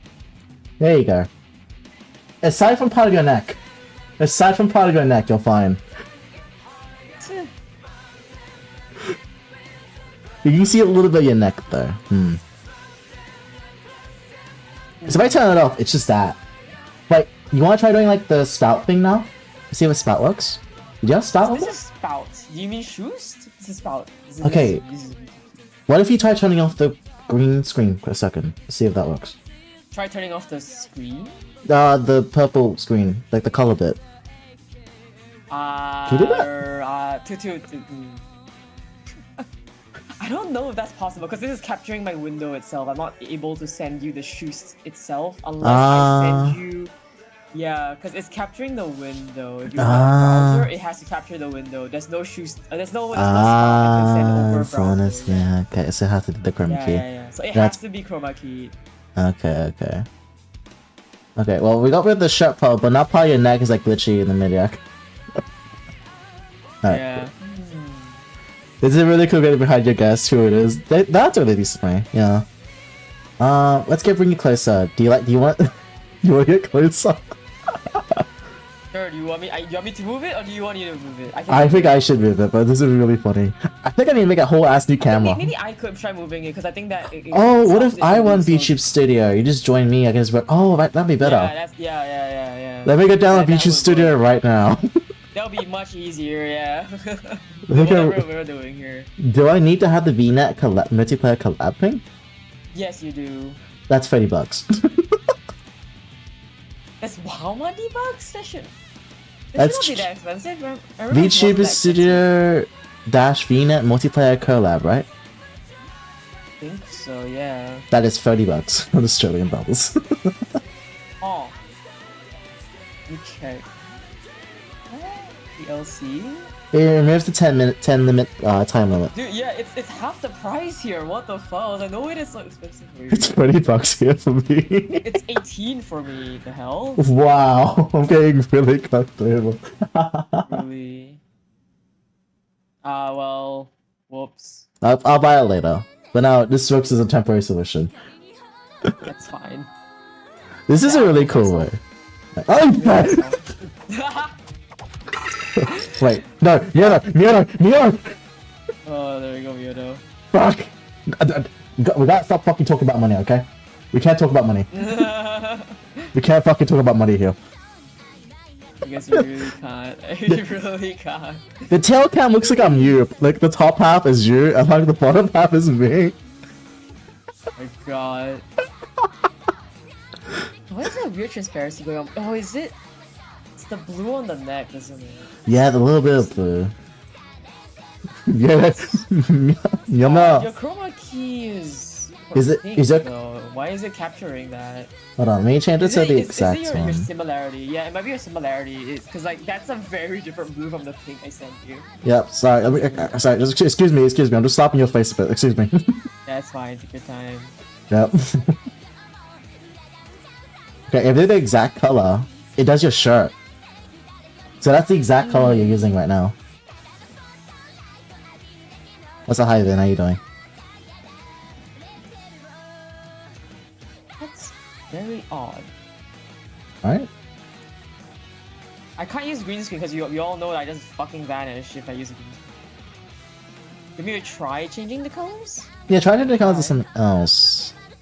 Also, I didn't hear the music because I think the music bugged anyway. So... This is so funny. Okay. So thanks for Yoda's Okay. gifts. Thank you, Yoda, for the 10 gift subs. Yes, okay. Thank you, Hyven. I'll see you then. We can try this purple. Okay, what if I just like straight up just buy VTuber Studio real quick then? You I could. just buy it. Fuck, $30. Could. Damn. Then we save our. Just save our. Yeah, save our minds. Save Trying to us the figure this trouble out. of this. Just save us the trouble of this shit. Let's do it. I'll just buy it real quick. Yeah. I'll wait. Well, you guys has a fight with my- like sets his shirt. It's just like fucking dope. That's really funny.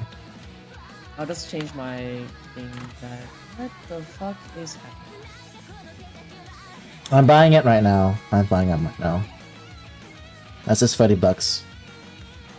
For VTuber Studio Pro, I'm eventually going to use. There you go.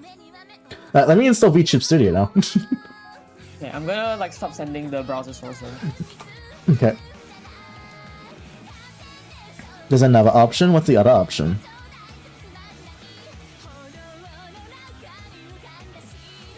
OBS. We are using OBS Ninja. Yeah, we tried that. That was the ninja. That was Ninja, and the you're just gone now. Yeah, I turned it off. Alright, I'm gonna get rid of that screen setting here. Oh, let me just turn off the browser and just face up my face. Yeah, that was an interesting experiment to do. But Dad, I have money.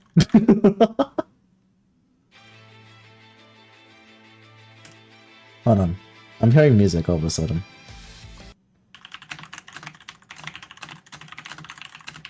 What music is this? Oh, it's the fucking VTuber Studio fucking ad that plays. Let me just turn off this thing. Okay. Alright, let's see how much my computer explodes when I have VTuber Studio, Unity, Clip Studio Paint, and other things going on. Let's turn it off real quick. So now I have a VRoid and VTuber Studio up. I am the true VTuber streamer. Alright, this is my first time launching this app. It's all good. Alright. Let's try again. It's so hard to be green. Alright. Okay, I don't have a model. I just want to get my friend in here and not have my own model. Is that okay? Oh, I can be a cat. Just turn off your model, yeah. Oh, I can have a cat. Cool. I'll just be a cat for a bit. You want me to... Alright, how do I do this? Let's see. VNet. So make sure you see at the bottom left, VNet, you see collab participants first. Or like, sorry, collab just the connect to internet. You click the big purple one, you'll see like this like host or join.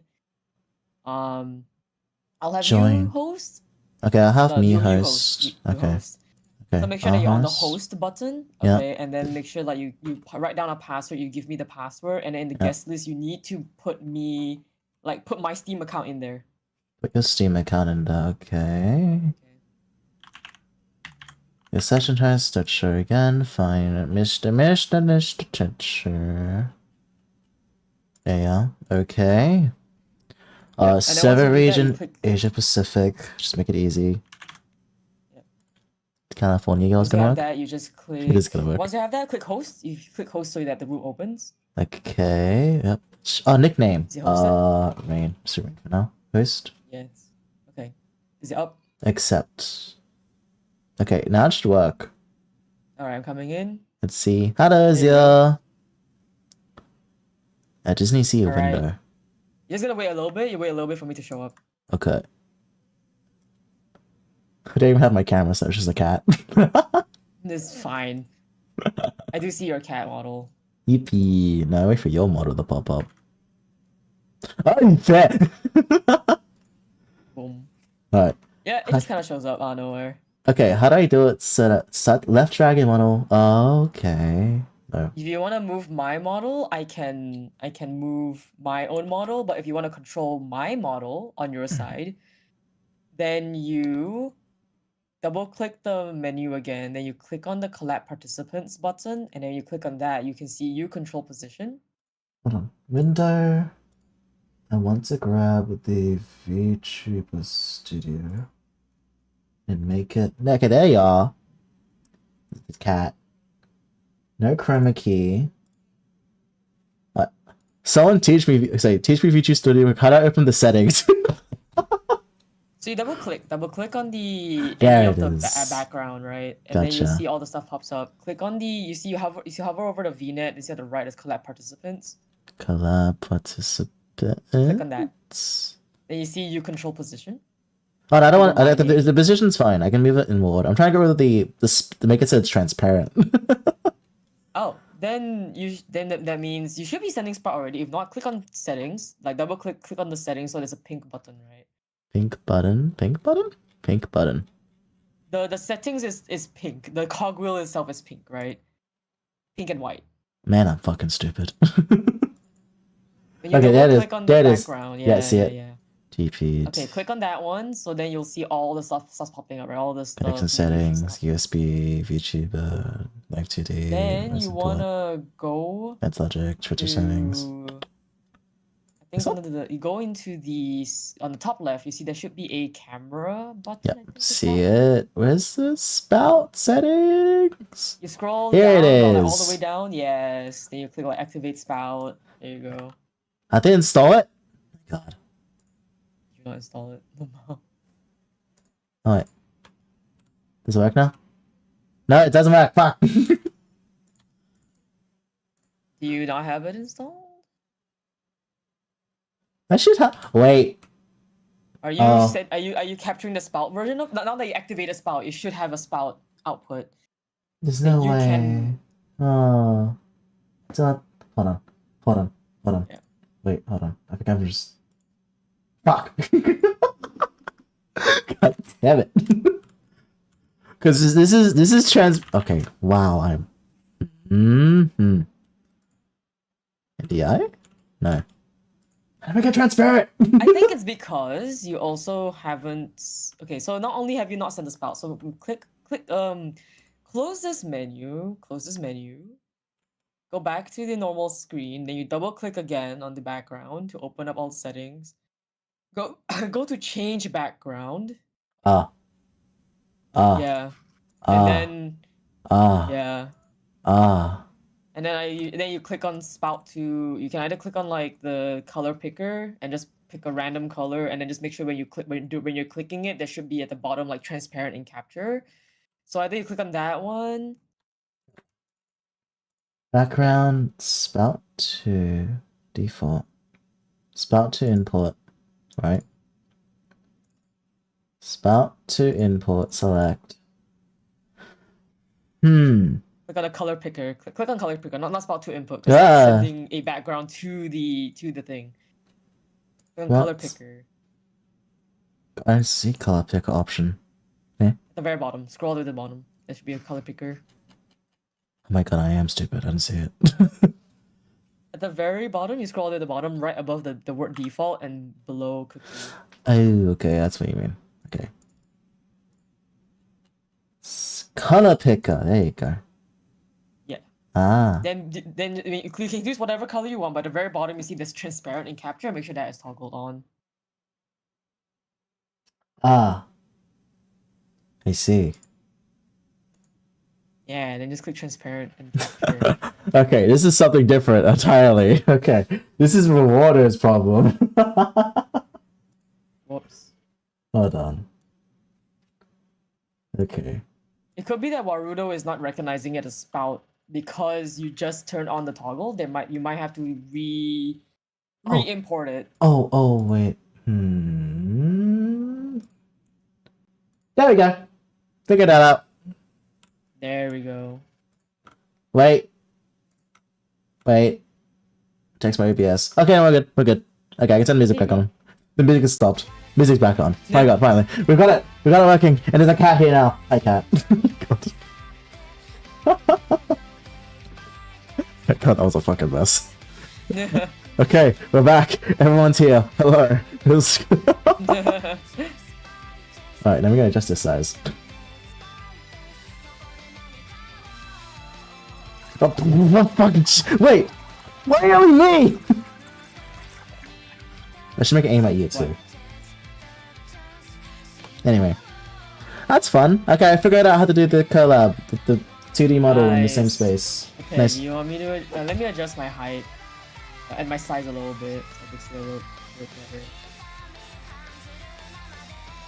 Oh, the cat's gone. Okay, the cat's gone. Sorry, Yeah, guys. because I moved the cat. You can click on the cat again to bring it back forward. It's just that when I control my model on my side, it brings up whatever is the one that you click on. So if Okay, I I click on see. it, then I move my model. I see, I see. There you go. Now this is a co-work stream. Real for real shit this time. Yeah.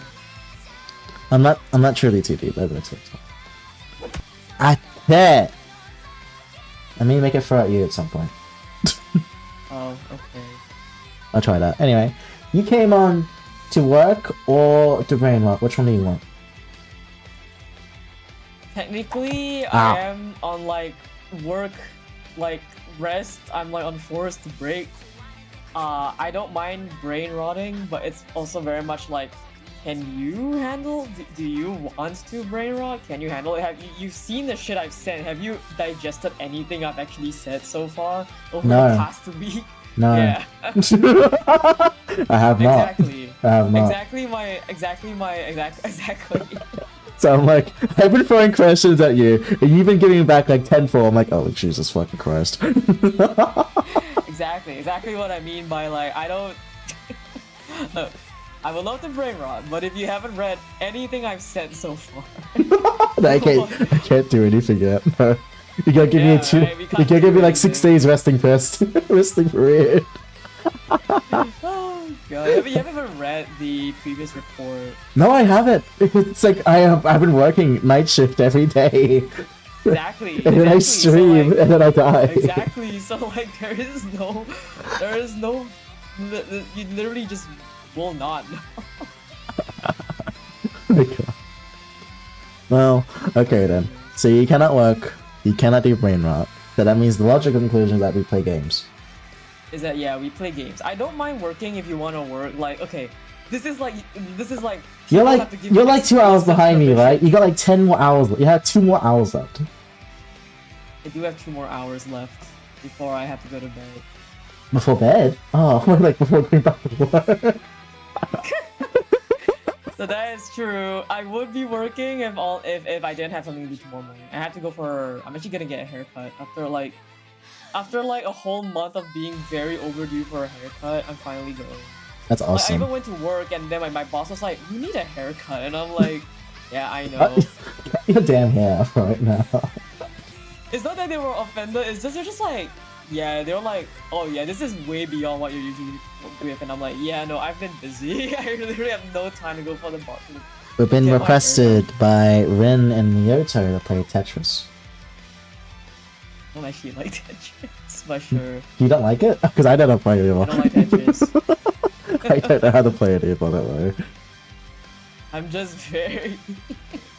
It does not spark joy. This game does not spark joy. It does not spark joy. Ow. You met. Okay. Well, just try to adjust your height there, yeah. In that case, let's see. What game is okay where I can have both YouTube Studio Rewarder open and I can play a game? I'm like looking at my list. What game do you two want to play? We're looking at it right now, actually. Or we can just yap for a bit. But then again, like you're still resting for the 2-hour period until you sleep. No, okay. You know what? Let's do a bit of a D&D podcast. What the fuck not? Let you have a little moment. So, I know that what's okay. Let's go about like how I got about this game going. Eh? When I first asked Tetsu to play, I questioned what kind of setting do you like. So let's explain. What kind of settings do you like, Tetsu? I guess when it comes to like settings I like to play in, it's mostly I'm very used to like high fantasy stuff, right? But it's also like high fantasy, but with like a smidge of like modern references. So like one of my favorite settings to play in is Eberron, the Eberron setting for D&D, because it has an ample mix of like still very high fantasy, still a lot of like planes and stuff like that, like planar shenanigans and all that kind of lore.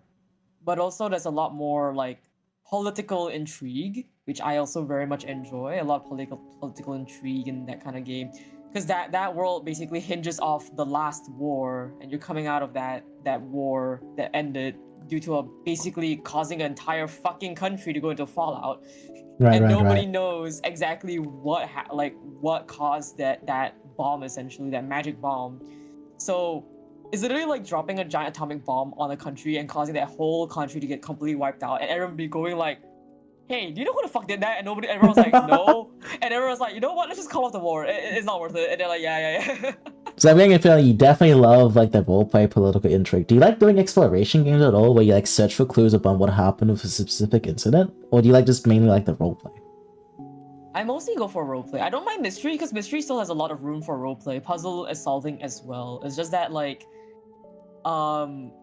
it just the world just has to feel like like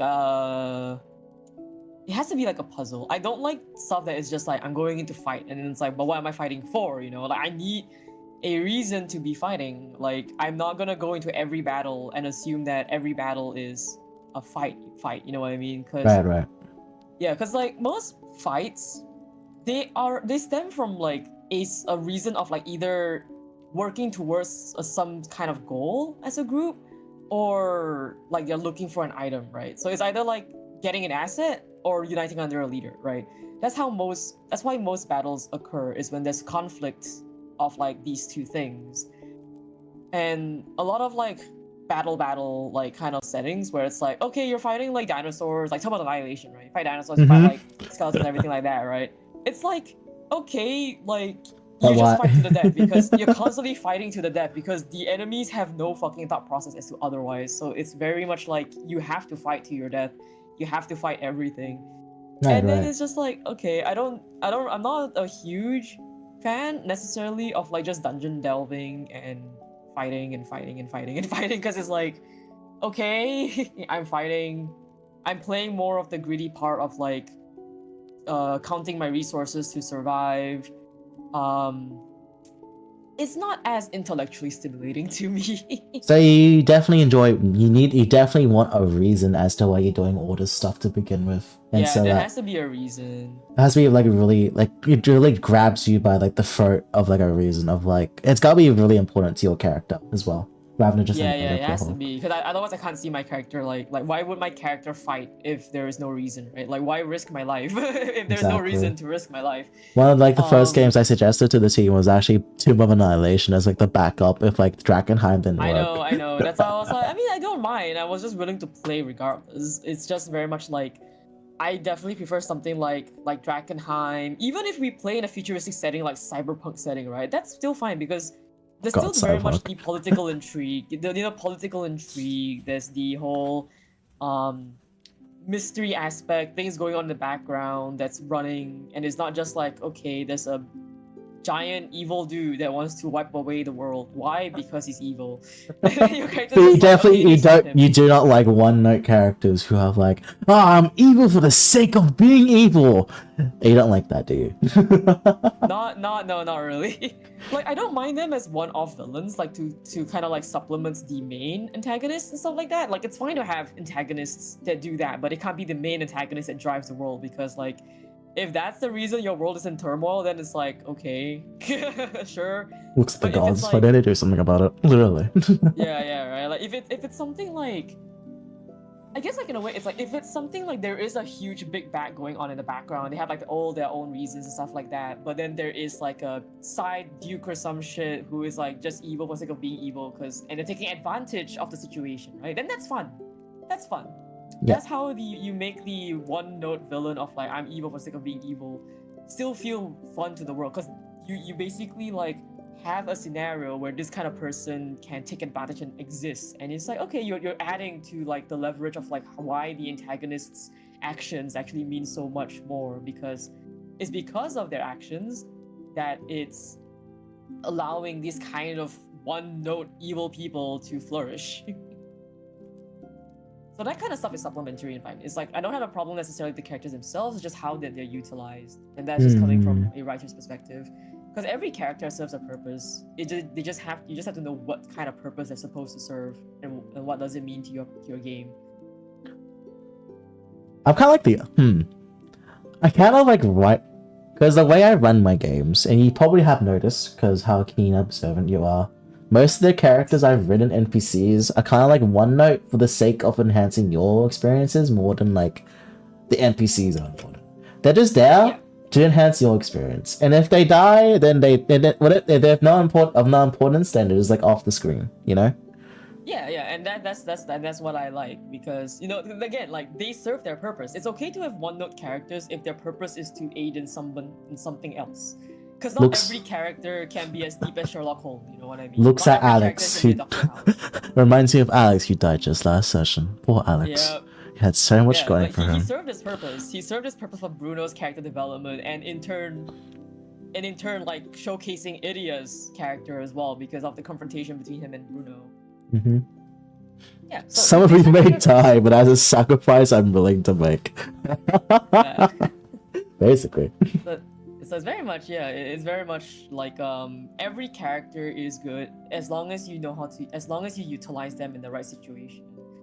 But yeah, so anyway, so for like most D&D stuff, I'm not necessarily a huge fan of like you go in and you need to save the world, and I'm like, okay. You don't like like somewhat like very simple vanilla stories. You like depth to your games. I need depth, I need intrigue, I need like conflict. I need like moral conflicts between like my own character and whatever else is going on. Like I don't like if it's just man versus world kind of stories. I like man versus man, man versus self. Man versus self is a huge thing for me. I like those kind of stories the most. Sounds very introspective of you. Sounds very deep to explore, huh? Yeah, man versus self is very fun because it's like there's always like when you make any kind of character for a TTRPG game, right? Yeah. The character you make must have a push or pull factor to be able to utilize them in this kind of scenarios where they will fight to the death at some point, right? Right. So it's very much like if I'm making a character for D&D, right? I make characters that are in a very bad state essentially, where they have. But that's so much. That's like so conflict driven, isn't it? It's so conflict driven. Yeah, it's conflict driven. So the thing is, I like it if the world as well is also as conflict driven, because otherwise it's like, okay, my character's problems are like, if the world is this simple, my character's problems are just gonna be solved like immediately. And you don't understand my internal desire, like, oh, Storms, Bobby, and Fane, Mage are like somewhat very new to the game, or have they only played it once? So like, just throw them like a very vanilla world and just introduce the events slowly and steadily. I was really tempted to do that, but you know, I peeled all the settings, like, you guys want to play Drakenheim? And then like only one player was like hesitant to play it, but then like they're the one with the most fucking like second most notes written so far. So like, damn. So things change really quickly.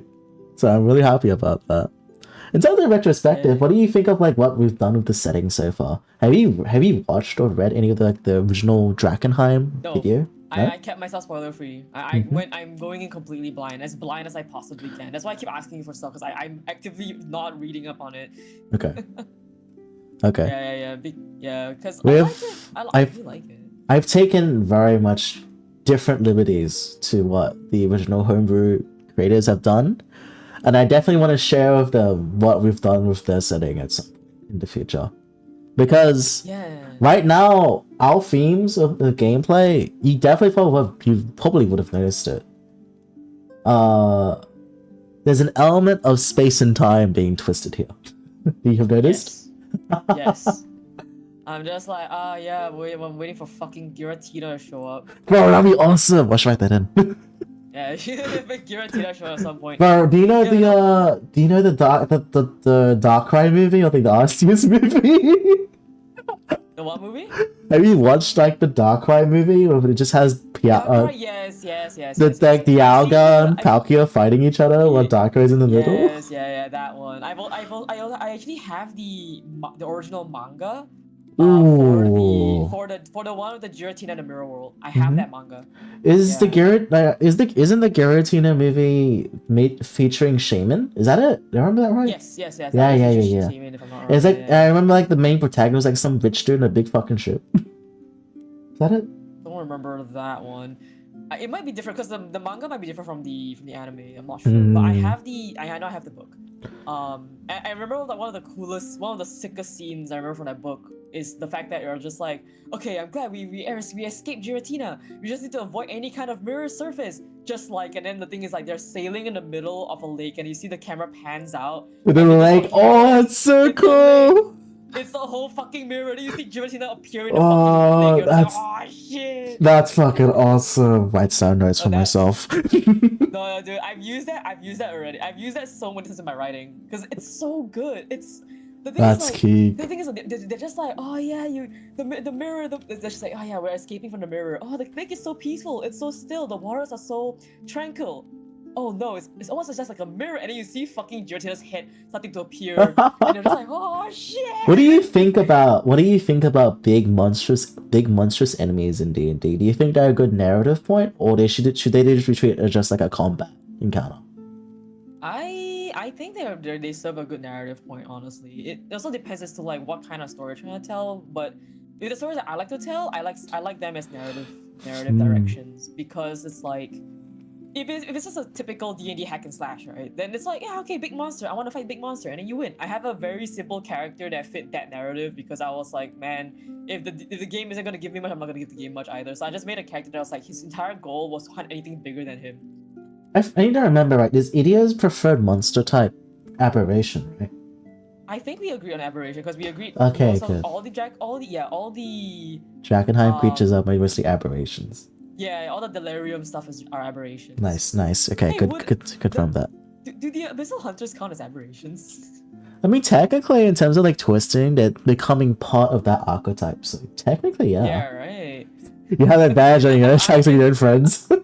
I'm asking this because, yeah, actually, I remember I was telling you that I want to write an idiot fig, right? I remember what I wanted to write about. I was telling you. Right. Basically, I wanted to write about a scenario where one of the potential like hunters or experiments turned, and idiot had to go put them down, basically. Right. Oh. Yeah, but I know we also agreed that like idiot hasn't cannibalized anyone he's known yet, right? For sure, yeah.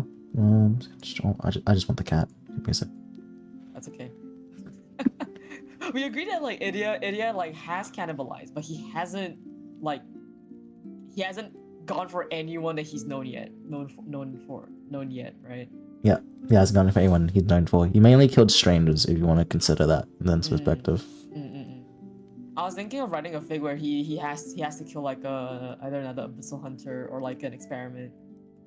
Then like this was when he was younger, in the lab still. I need to think about who that could be possible, but I definitely could write it in if you want that to happen. Yeah, I do. I think I would definitely want it to happen. Like some of the ideas I have for him is that part of the reason why he's so like, detached is like he has had to kill a fellow hunter before. Okay, and in that case, I'll look at what hunters I have done and I haven't done. I'll send you back to that. Yeah, you can just like it can't be a nameless one. Like it could have been in his past, like in the far back past. For sure. Okay, yeah, I'll look at that for you. It happened at some. Here you go. Here's a person you can kill. Have fun. But yeah, so like. But yeah, so what's I talking about in terms? Oh yeah, big monsters, right? So like, I like big monsters as narrative because it's like, as any kind of self-respecting survivalist or person, right? Like, if you have the choice to, you will not fight a giant fucking creature, you will not try to square up with it in the middle of a fucking cave. You know what I mean? unless you're a psycho. Unless you're an absolute psycho, like you absolutely have to do it, right? And that's like preparing like ages to like go and face off this thing. And at the same time, it's like you're not gonna walk up to its house, its own lair, and then just be like, "Hi, I'm here to kill you." It just looks at you and it just eats you whole. You know what I mean? Like steps on you. Here, I'm ready to kill you. Wait a minute, what? Yeah, right. It's like I don't see most realistic people aren't going to like do that. They're not gonna show up and just be like, I want to kill this giant creature. Like, and it's like, but why? But then there's Alright, some but why? players who like just love the fantasy. They're like, I can definitely take this thing on because I trust my own power set to do it. Yeah, right? And that's very fun. Yeah. That But sounds then it. like again, that has to be something that comes later, which is why for the most part I see it as a narrative plot hook. But then like, you know, obviously at the final end of it, it's like, yeah, I want to kill that big thing that we've been fearing this whole time. And it's a very nice like wrap up to that arc, you know, like the whole like thing in the shadows that you can finally defeat because you became strong enough. Okay. What do you think? What do you think about like do you want like arcs in the D&D game, like specific like periods of time of like arcs building up to specific breaking points in the game, or do you want it to be literally like each session is its own thing, kind of thing? Because I've been planning for something big happening really soon. I prefer arcs. I definitely prefer arcs because like if it's just like each session is its own thing, you might as well be running a one shot. You might as well be running multiple one shots stacked together. Right. And the thing is, there's nothing wrong against that. But the thing is, that kind of setting, that kind of play, was what I was used to when I was playing Cyberpunk. Because that makes sense, right? Because it was very much like, okay, you're going for this mission, and then when you're not on the mission, you just fuck off and do whatever you want, right? So that that kind of setting plays into the one shot style where each like quote unquote thing is its own session. Each session is its one and done arc, you know. I like that concept of something so out of your reach in the beginning and something is causing environmental changes and dangers. Looks at the meteorite from the fucking ground. Yeah, that sounds about right. Look at that giant purple rock, you know what I mean? Awesome sauce. Yeah, so like I prefer bigger arcs because again, it's like it lends itself better to have my character also follow the arc. It's a bit easier to develop a character that way. Because you have more time to let the character breathe and let them follow the arc. I do need to, I definitely need to improve upon my ability to give my players breathing room, because in most of my games I usually throw action back to back and no time to rest, and I feel sorry for them. I was like, oh wait, actually how you guys rest? Oh fuck. So in terms of performing in my current game, what do you think? Have I been giving you? I only given you one time to rest, and I was just after a mission. But the game might ramp up in the future. Sorry, what did you say about the game? The game might ramp up in the future depending on what happens. I personally, I think it's like, I think it's fine in a way. Like, I don't know how to like specifically say it, but it's very much like the idea of I wanted to fit the tempo of the world, not just the tempo of the world, but also the tempo of the storyline the characters have. Like for example, like if our characters are are trying to deal with their own changes, trying to deal with like their own arcs, right? Right. Throwing them right into a plot back to back without room for them to actually like finish their own character arc, that would be a bit like hard. Overwhelming for sure. Yeah. Yeah. If it's like if you see a character, like if a character is like trying to fulfill their arc, like I prefer it like slower tempo a little bit, just to give them a bit more breathing room to settle their own issues, and then the plot can kick up after. So it's like kind of like what my one of my old DMs was like we did this thing where essentially the plot was ongoing, but then one of the big bads, right, they vanished. And then when they vanished, one of the other characters was like, they had a lot of their own stuff to go and settle. Right. And then we basically took like a speed. The main plot took a backseat for a bit as we went to go on that character's arc. So we went to fulfill like their own NPCs, their mission, giving them some room to breathe. And so it's like I don't mind not having downtime. So I'll say this, like that one time when we had like their kind of breathing room to have downtime, I consider that downtime, but that doesn't necessarily mean room to breathe. A room to breathe can just be like going on essentially what is a simple job, but it can mean something important to one of the characters. Okay. Yeah, that kind of thing. So it's like something. It could be something as simple as like, let's say if it's like Idia, right? Like we had this whole thing going on with the Black Lilies, the Sacred Flame, the Amethyst Academy, blah blah blah, all that kind of shit in the background, right? But something as simple as it can be for him is like if he just wants to track down, like he can just try to hunt, like a certain like delirium monster, and then like, his character. Let's say like if he's struggling with his hunger, right? And then we want to push that hunger, like that test of hunger, to the forefront. Then, you know, having a simple mission, quote unquote, of him just going to hunt this delirium monster. It's a very simple, straightforward mission. It doesn't do anything with the plot, but it feeds into his own character development of like he needs to face the fact that he is also a monster, you know, that also has to feed. I don't And know. What then giving him that room, yeah, And right? that's- Giving him that room to. on that space of like giving your characters room to breathe, how do you think about how I've been handling everyone's like little bit of caricature episodes, like like moments in the game so far of the 6 sessions we've run? Yay. You're doing a good job. I don't have anything to say because I think you've been doing a good job. I feel very catered to, even as Edia. I feel like everyone has had their moments. Like I'm not wanting from other characters too much. Which is nice because I know like sometimes it can be very hard to balance everyone's characters doing different things and wanting different things. But everyone's characters, Especially in a party as diverse in terms of conflict as this one. Oh boy. yeah, like this party has very different like ideals and beliefs. So it's like, is right now we're at I like this balance. We're having a very, very good balance across all the sessions. Like even if one session somebody doesn't get that much doesn't get that much, right? It's kind of like made up for in the next session or like the previous session. So it feels very, very balanced. I'm not wanting I'm not wanting for more, I'm not wanting for less.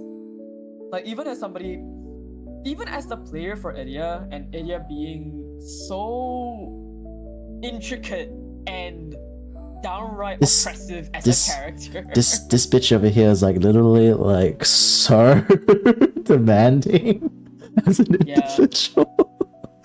I'm looking at like DNA, I'm like, oh my fucking god. This bitch has so much high maintenance, it fits in this setting and also doesn't fit in this setting. You get what I mean? Yeah.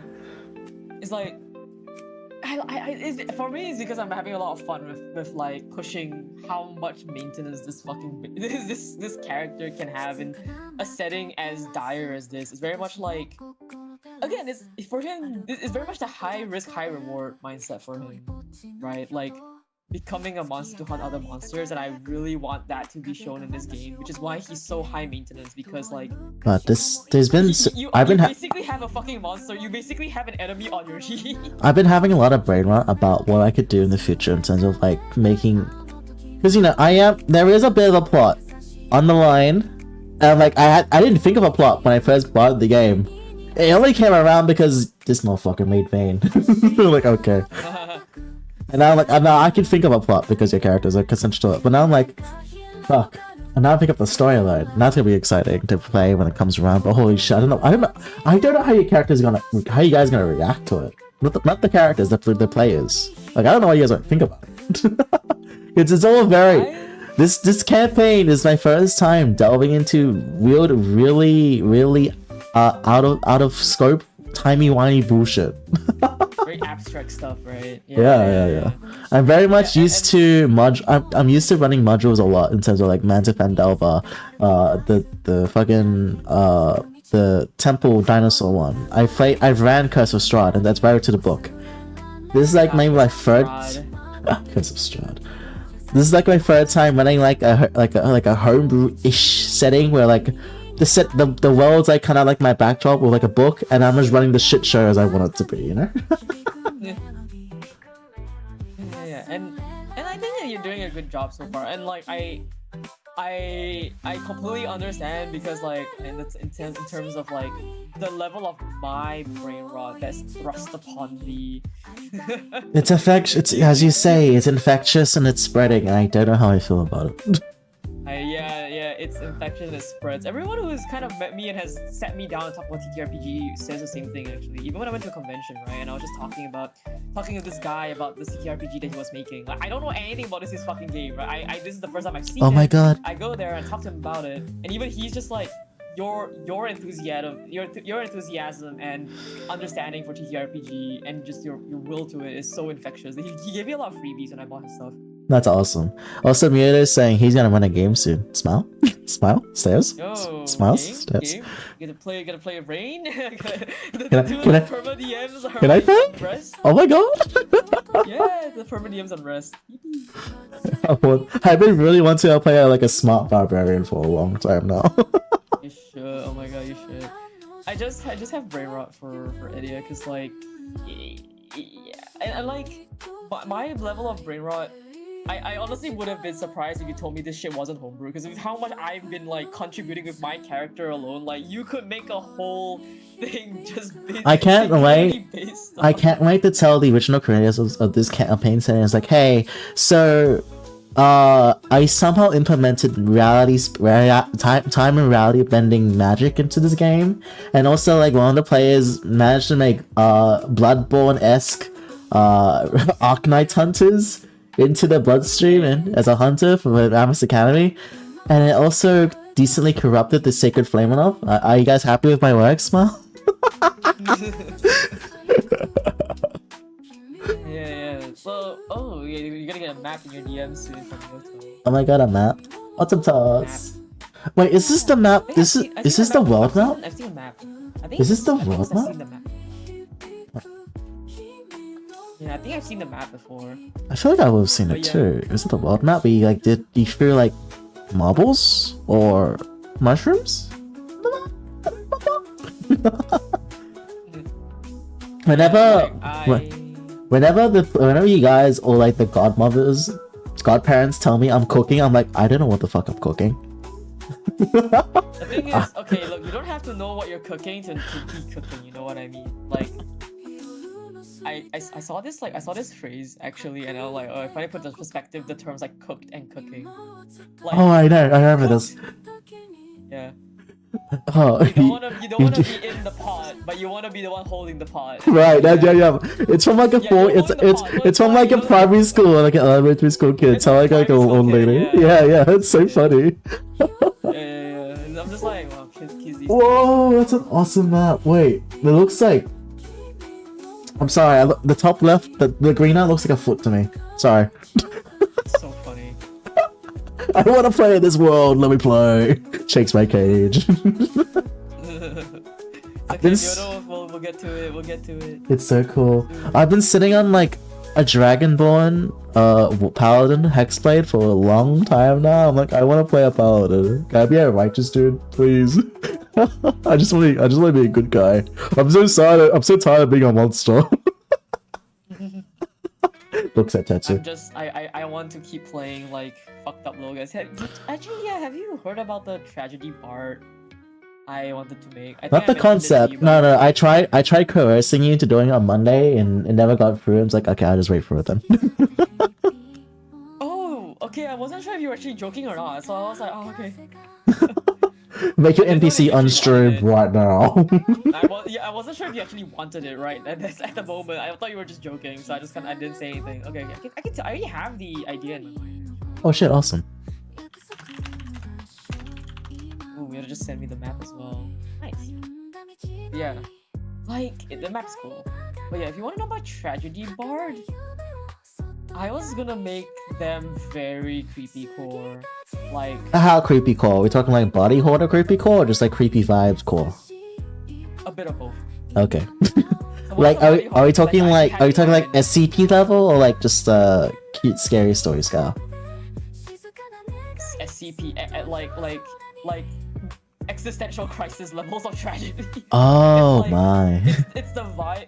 It's the very okay. Basically, the idea for this one is that they also have been corrupted a bit by Delirium. I was a little bit. Oh right, this is like specifically made for the Delirium, the Drakenheim. Specifically was made for Drakenheim, yes. Right. So the thing is, I had in mind that it was like they've already been somewhat infected by Delirium, and the thing is like before you showed me the Delirium table, actually, I actually already had in mind that their eyes would always be closed, and then I was like, oh.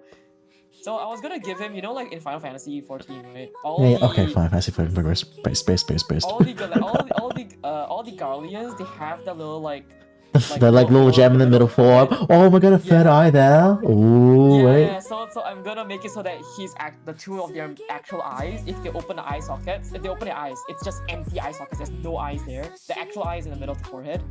But it's completely like glassy and white, so it's not noticeable at first that it's their actual eye until you notice it looking at you. And the whole thing is like, treat them as if you would treat a mushroom. Ooh. What an interesting concept. It's very much like they consider themselves and the tragedy songs that they bring as the much needed shadow of the world. Like there cannot exist light without shadow and no shadow without light. Oh, I love that duality concept. It's so cool.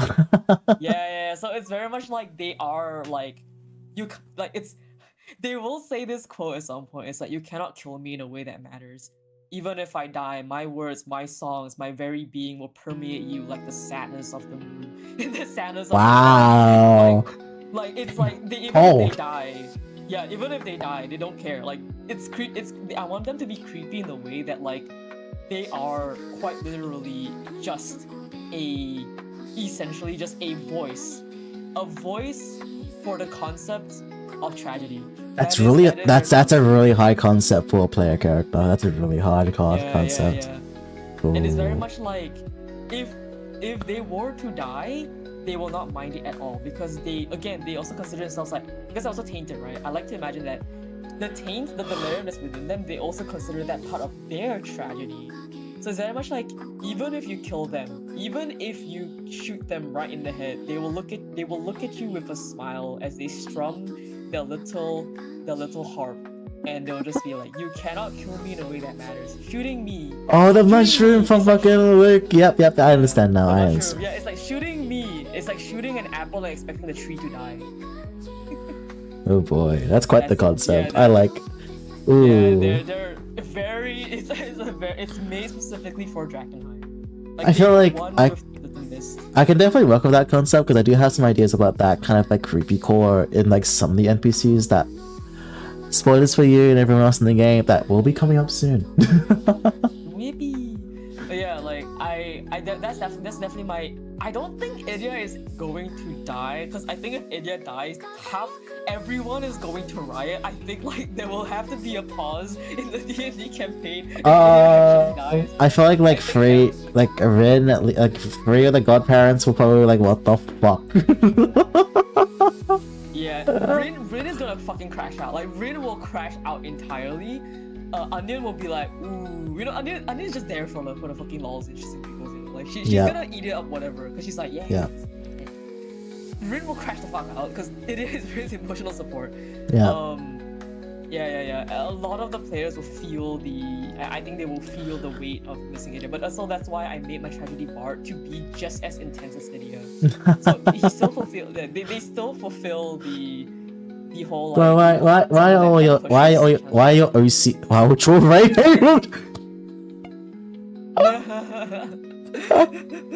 You see what I mean? If Idiot dies, I think the players and the executives are gonna fucking riot.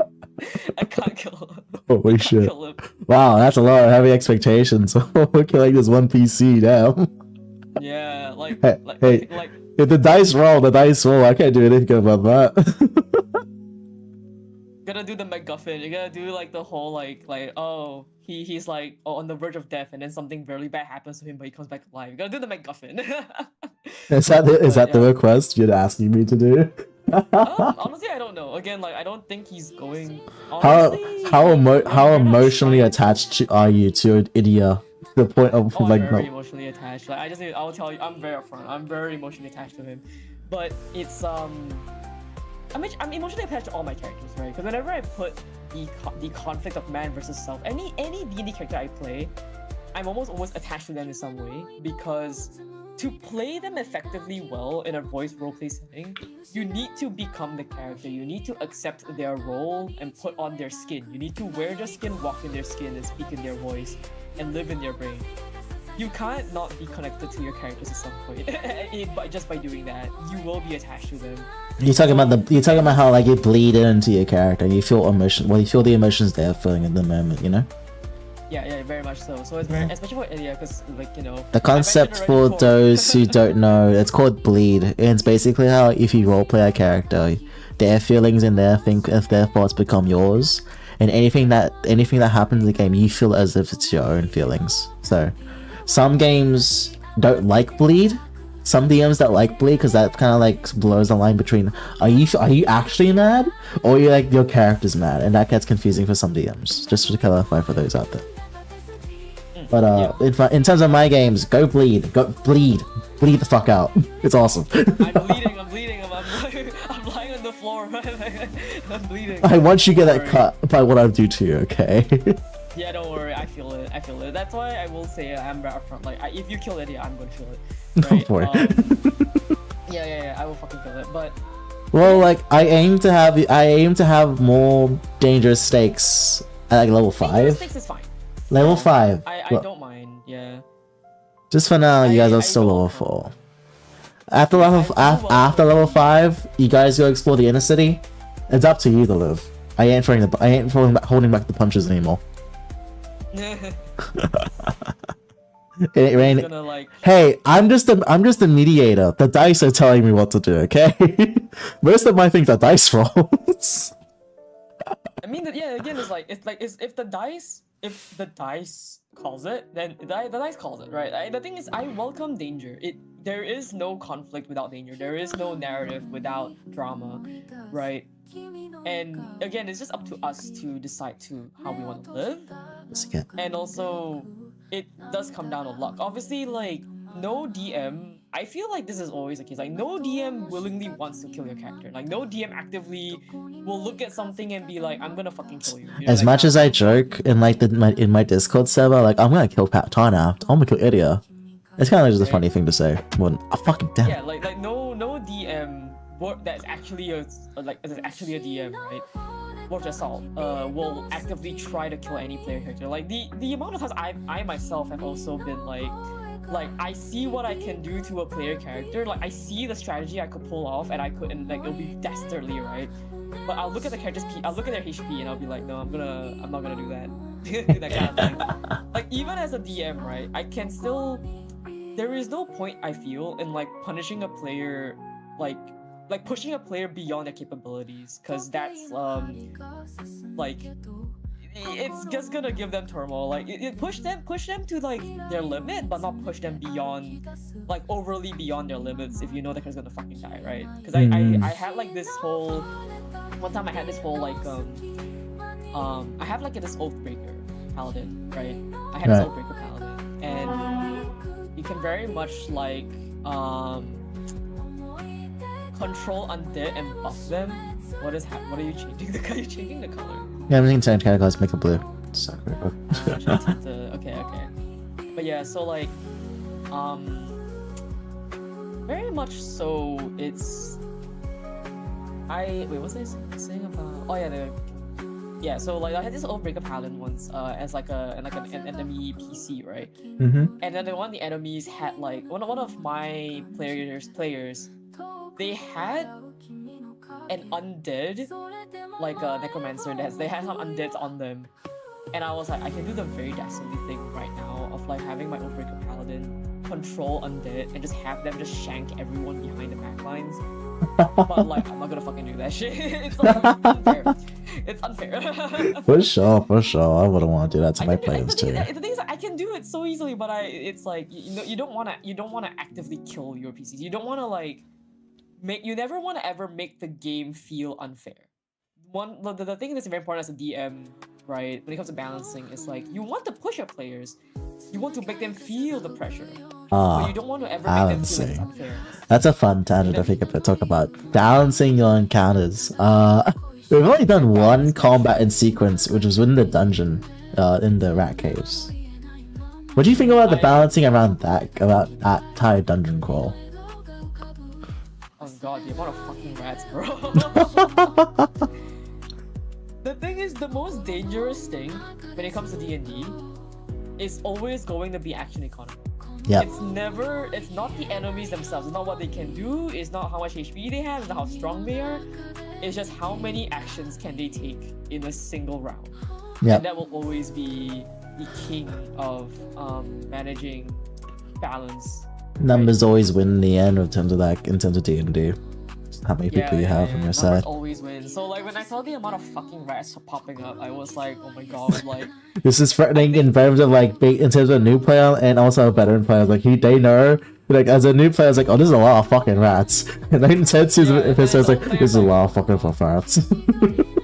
yeah, there's a lot of action. It's like it doesn't matter how strong they are, because for every turn you don't take is a turn that you will be taking damage essentially. And it's just whittling you down. So action economy is very important. The balance of that fight is like, I feel like, thank fucking god that like that guide actually managed to like bring the concentration of the rat warlock. 'Cause I think like that could have very well be the end of us. If any of us had rolled even slightly worse, we all could have died. Like that would have been a fucking wipe. Storm almost went down from full HP, and Idia was like one step away from death as well. Like The rats are coming everything is, around. Yeah. It And look- wasn't the main ratlings were not the main issue. It was the rat swarm. The rat swarm, I know as a DM what a their terror, stat huh? block is. I know what they can fucking do, and I'm like, I'm like, oh, that shit's gonna be horrible. Cause like the second okay, for those who don't know, swarms, any kind of swarms of enemies, they will have resistance to damage. Just by pure nature of them being like that. At least Multiple with enemies at kinetic once, yeah. Yeah, kinetic damage, right? And yes, they do less damage the more like damage you do to them at first, right? But the thing is that because they have resistance, it's gonna be harder to burn through them unless you have some kind of magic, some kind of power. And the thing is, at that level, none of us had any kind of AoE damage. Most of us were like martial classes. The only like magic we had was Storm, who functions better as like doing martial damage and was also being eaten alive, or Thane, who could only do very minor damage to one character at a time because we're level 3. So there was a very good chance if that concentration did not break, at least half the party would have gone down that fight. Aren't you glad there's like, I should put the guide down here for fun. Oh yeah, he Yeah. did something. It's so okay. Yeah. Oh my god. Oh yeah, the zombies is not that. Yeah, that's why I don't use zombies in my games anymore. Zombies are rough if they manage to roll well. I nearly killed so many of my players because they just wouldn't fucking die. The zombies just wouldn't fucking die. I remember you told a story like this one zombie got like 420s in a word to survive. I'm like, why are you not dying, bro? Yeah, no, I had that as well because I was running again like the same like death campaign that I was running like the battles, right? My Overbreaker Paladin. It's like, imagine an Overbreaker Paladin buffing all these zombies and they don't fucking die because they just keep getting buffed by him. And it's What just a like, nasty combo. It's horrible. It's nasty. The thing is that they were all like level 6 and they just couldn't fucking defeat this like 2 zombies because they just wouldn't fucking die. And each zombie hit was like so much damage because the Overbreaker Paladin just kept buffing them. So they either had to get rid of the Paladin, which was hard because the Paladin had full plate armor, right? And a shield. Like they were 20 AC, they were hard to fucking beat. Right. These 2 zombies. Right? And the zombies just won't die. And the thing is like, it was very much a hindsight of like, oh, I did build a encounter against them because I knew they didn't have that much radiant fire damage, but I was not expecting it to be this deadly. You know what I mean? Like The zombies are like deceptively tanky if you get raw on them. If you swarm someone too, it's just like, oh, that's a deadly encounter in its own right. Exactly. So action economy and balance is very important. As a DM, like that's why I'm very good at balancing. I would like to be like I actually take into account what the party can do. Okay, this is where a difference between you and I splits have to happen. Yeah, no, because I'm a very like mechanics-based person. And I use battles as a way for storytelling as well. So I build enemies around my party. I give enemies abilities that counter some allies, that some party members, but are also vulnerable to some other party members. so it's very much like giving each party member a time to shine in their abilities based on what the enemy does. And it's just that whether or not the players figure it out. I look at all their kids and I'll be like, okay, if they do this might happen, do that might happen. And it might be good or it might be bad. Like I have one idea, right, where basically they're fighting the king, and I knew one of them had thunder that in a... What's it called? What's that spell called? Fuck, Thunder Wave? Thunder Wave, yeah. So one had Thunder Wave, and I was like, okay, since we're fighting in a mine stuff that is like a lot of like from the rocks, if they cast Thunder Wave, I'm gonna start environmental hazards. That'd be cool. That sounds like a cool idea.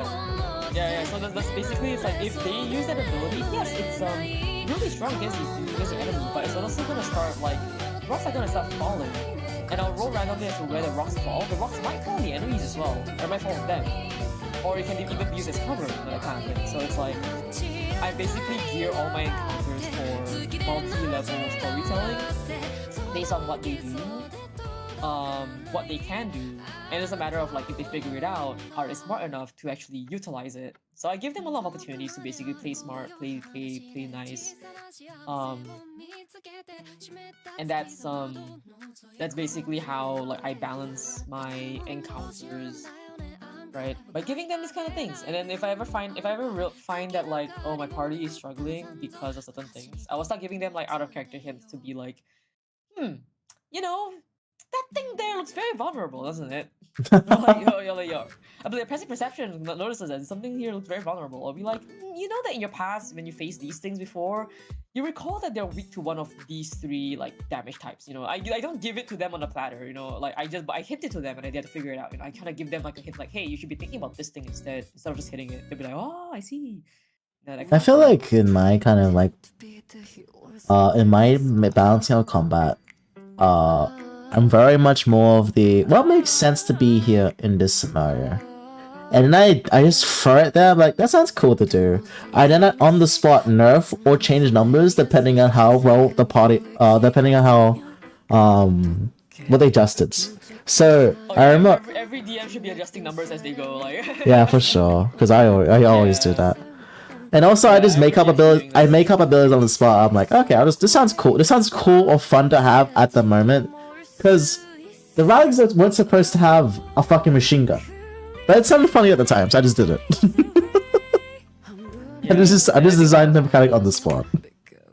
Yeah, you definitely play more into the rule of cool. That's something like, I would want to lean more to rule of cool. It's just that we all know that I'm very, I'm very like, I'm a guy who's very like by the books. I see things, I write things, I use numbers. I'm a very methodological kind of person. So it's like, if I see it, I see it. If I don't, if I don't see it, it's just more likely that I don't see it, and then we just run as per my intention. But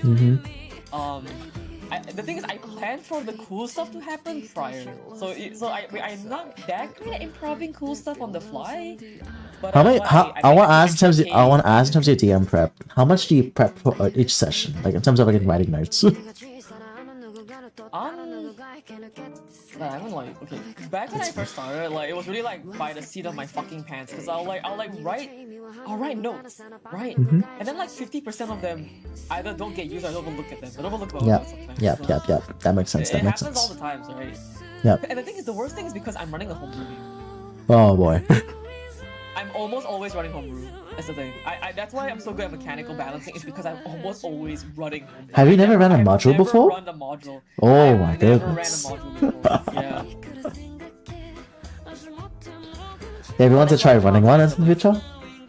Yes, please. Because I don't wanna keep running like homebrew stuff. I feel like me only running homebrew is a bit like damaging as well, because like the amount of like prep I have to do just to make the world, just to make everything so that I know how to answer my goddamn players when you ask me a question is like, I can't just look it up. I have to like think about it on the spot, and the amount of like burnout, strong burnout that comes with like those kind of like homebrew settings, right? Especially if you're not prepared, it's like bad.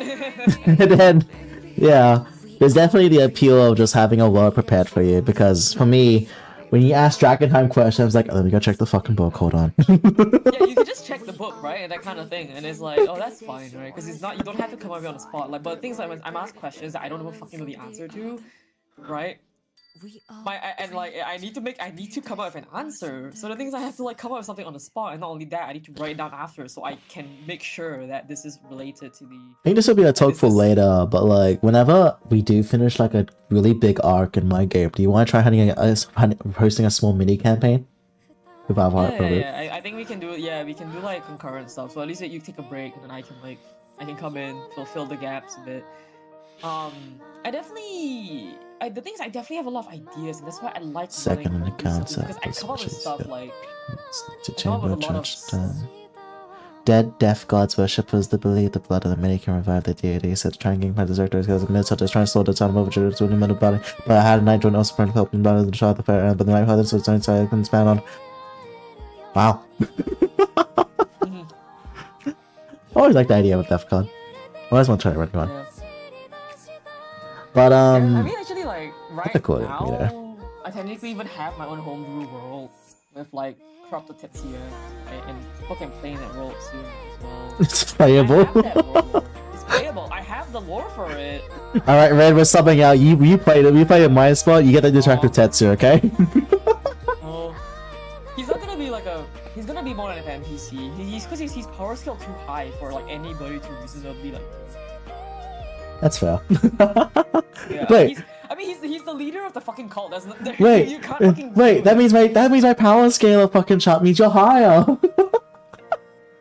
Yeah, that's what I mean by like it depends on which AU you're talking about. Because like corrupted AU for Tetsuya, he is the leader of the cult, and not only that, he is directly receiving power from the god himself.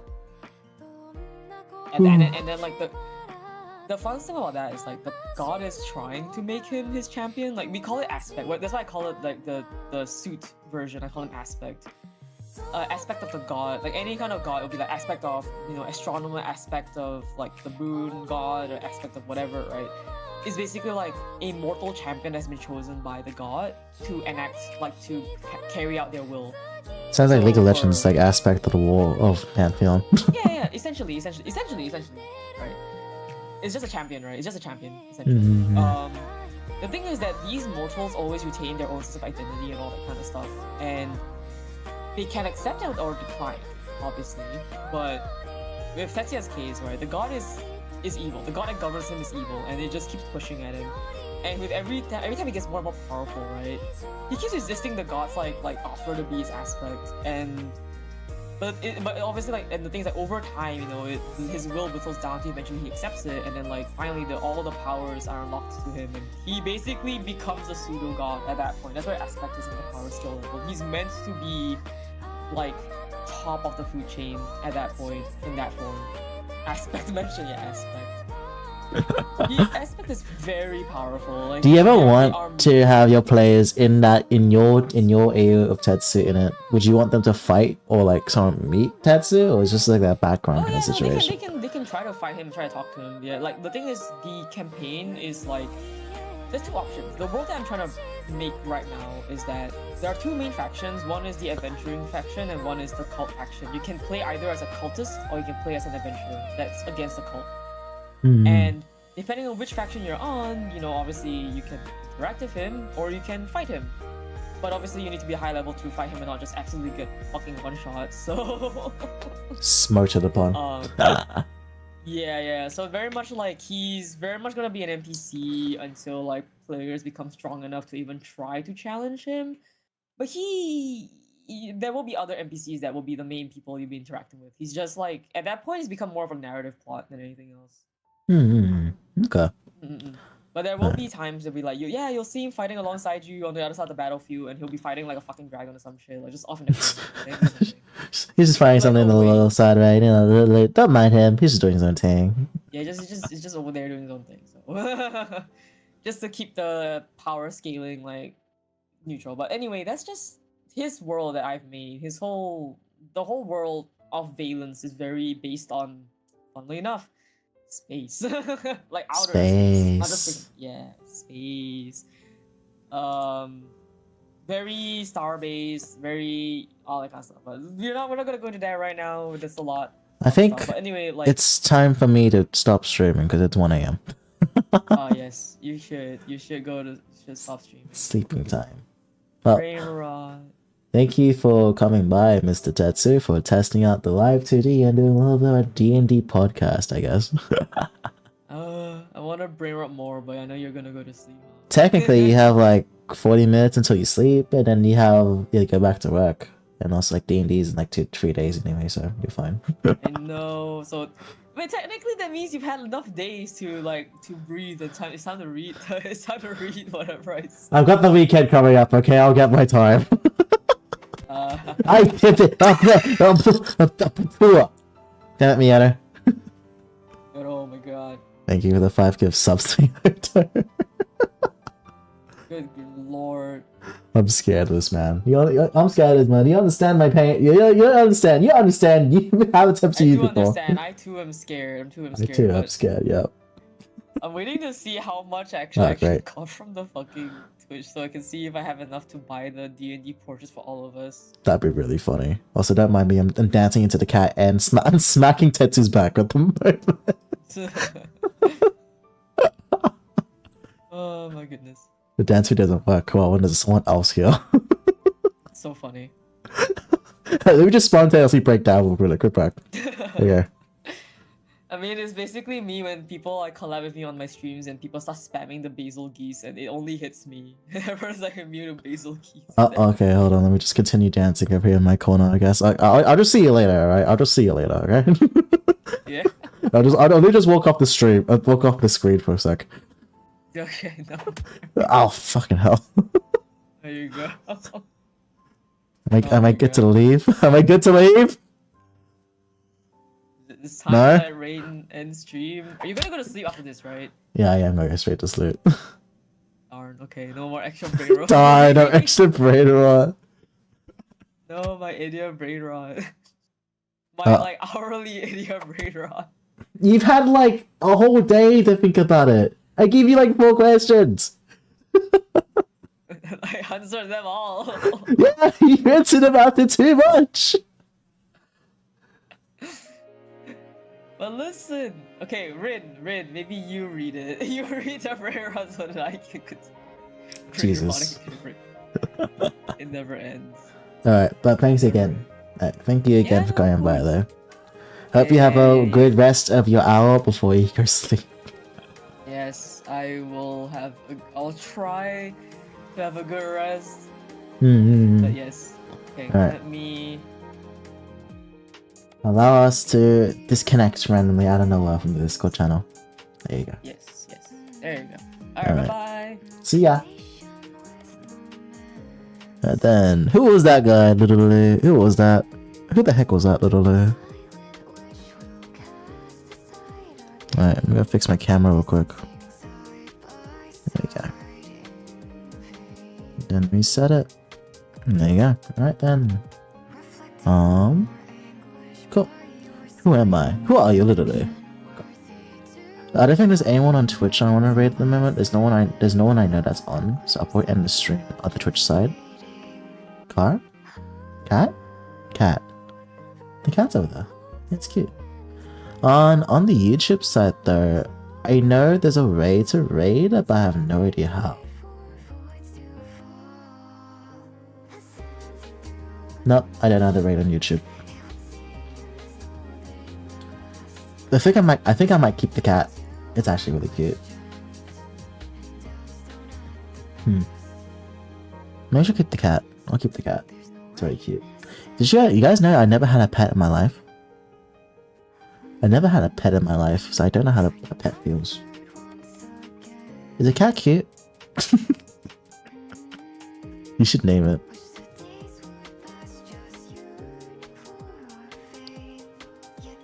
How about Mimco? I like the idea of a Mimco. Is Mimco cute? And I want a cat. Anyway, I never had a pet, ever. Also, no problem, Tetsu. Yeah. Happy enough to distract you and make sure you don't feel too well. To make sure you feel better. How do you spell it? Mimco. Yeah, Mimco. Miata got it correct. think Mimco's a cute name, wouldn't it? Yeah, Mimco. I have to look for an artist that can draw me like a black and white cat for Mimco. Might look for that. Okay, I'm putting down my list. Commission cat or stream Mimco. It's either gonna be like a white and black cat or like, yeah. I'll just commission someone to get me a cat later. Anyhow, thanks everyone for coming by. I'll see you tomorrow for the Elden Ring collab between me, Kai6 Walker, Zaelif, Ventricle, and myself tomorrow. If you're coming by for that. Same time as usual. On a Firo Godcat. I think like in terms of hierarchy, it might be stronger than me, but I'm not too sure. Sure about that? Yeah. Elden Ring collab, awesome. Alright. Right, I'll see you all tomorrow. Have a good night, y'all. Have a good time zone. Sleep well. Remember to be nice. Remember to be kind to each other, be nice to each other, that kind of thing. And have a wonderful time. Ciao. Where's my button? Where's my button? There's my button. Yippee. Alright, MCO. How do you want to negotiate salary terms? Fish food? Okay, no. You want sushi? Wait, what kind of tuna do you want? The highest tier tuna or like the... You want the Malady fish it? Okay. Okay, but like... Am I spending like more than 20 bucks or more than 200 bucks on your food? Okay, I see. Okay. And you also want a new fur coat trim as well? Okay, I'll look into that. No worries. Sure. Why is the cat so expensive?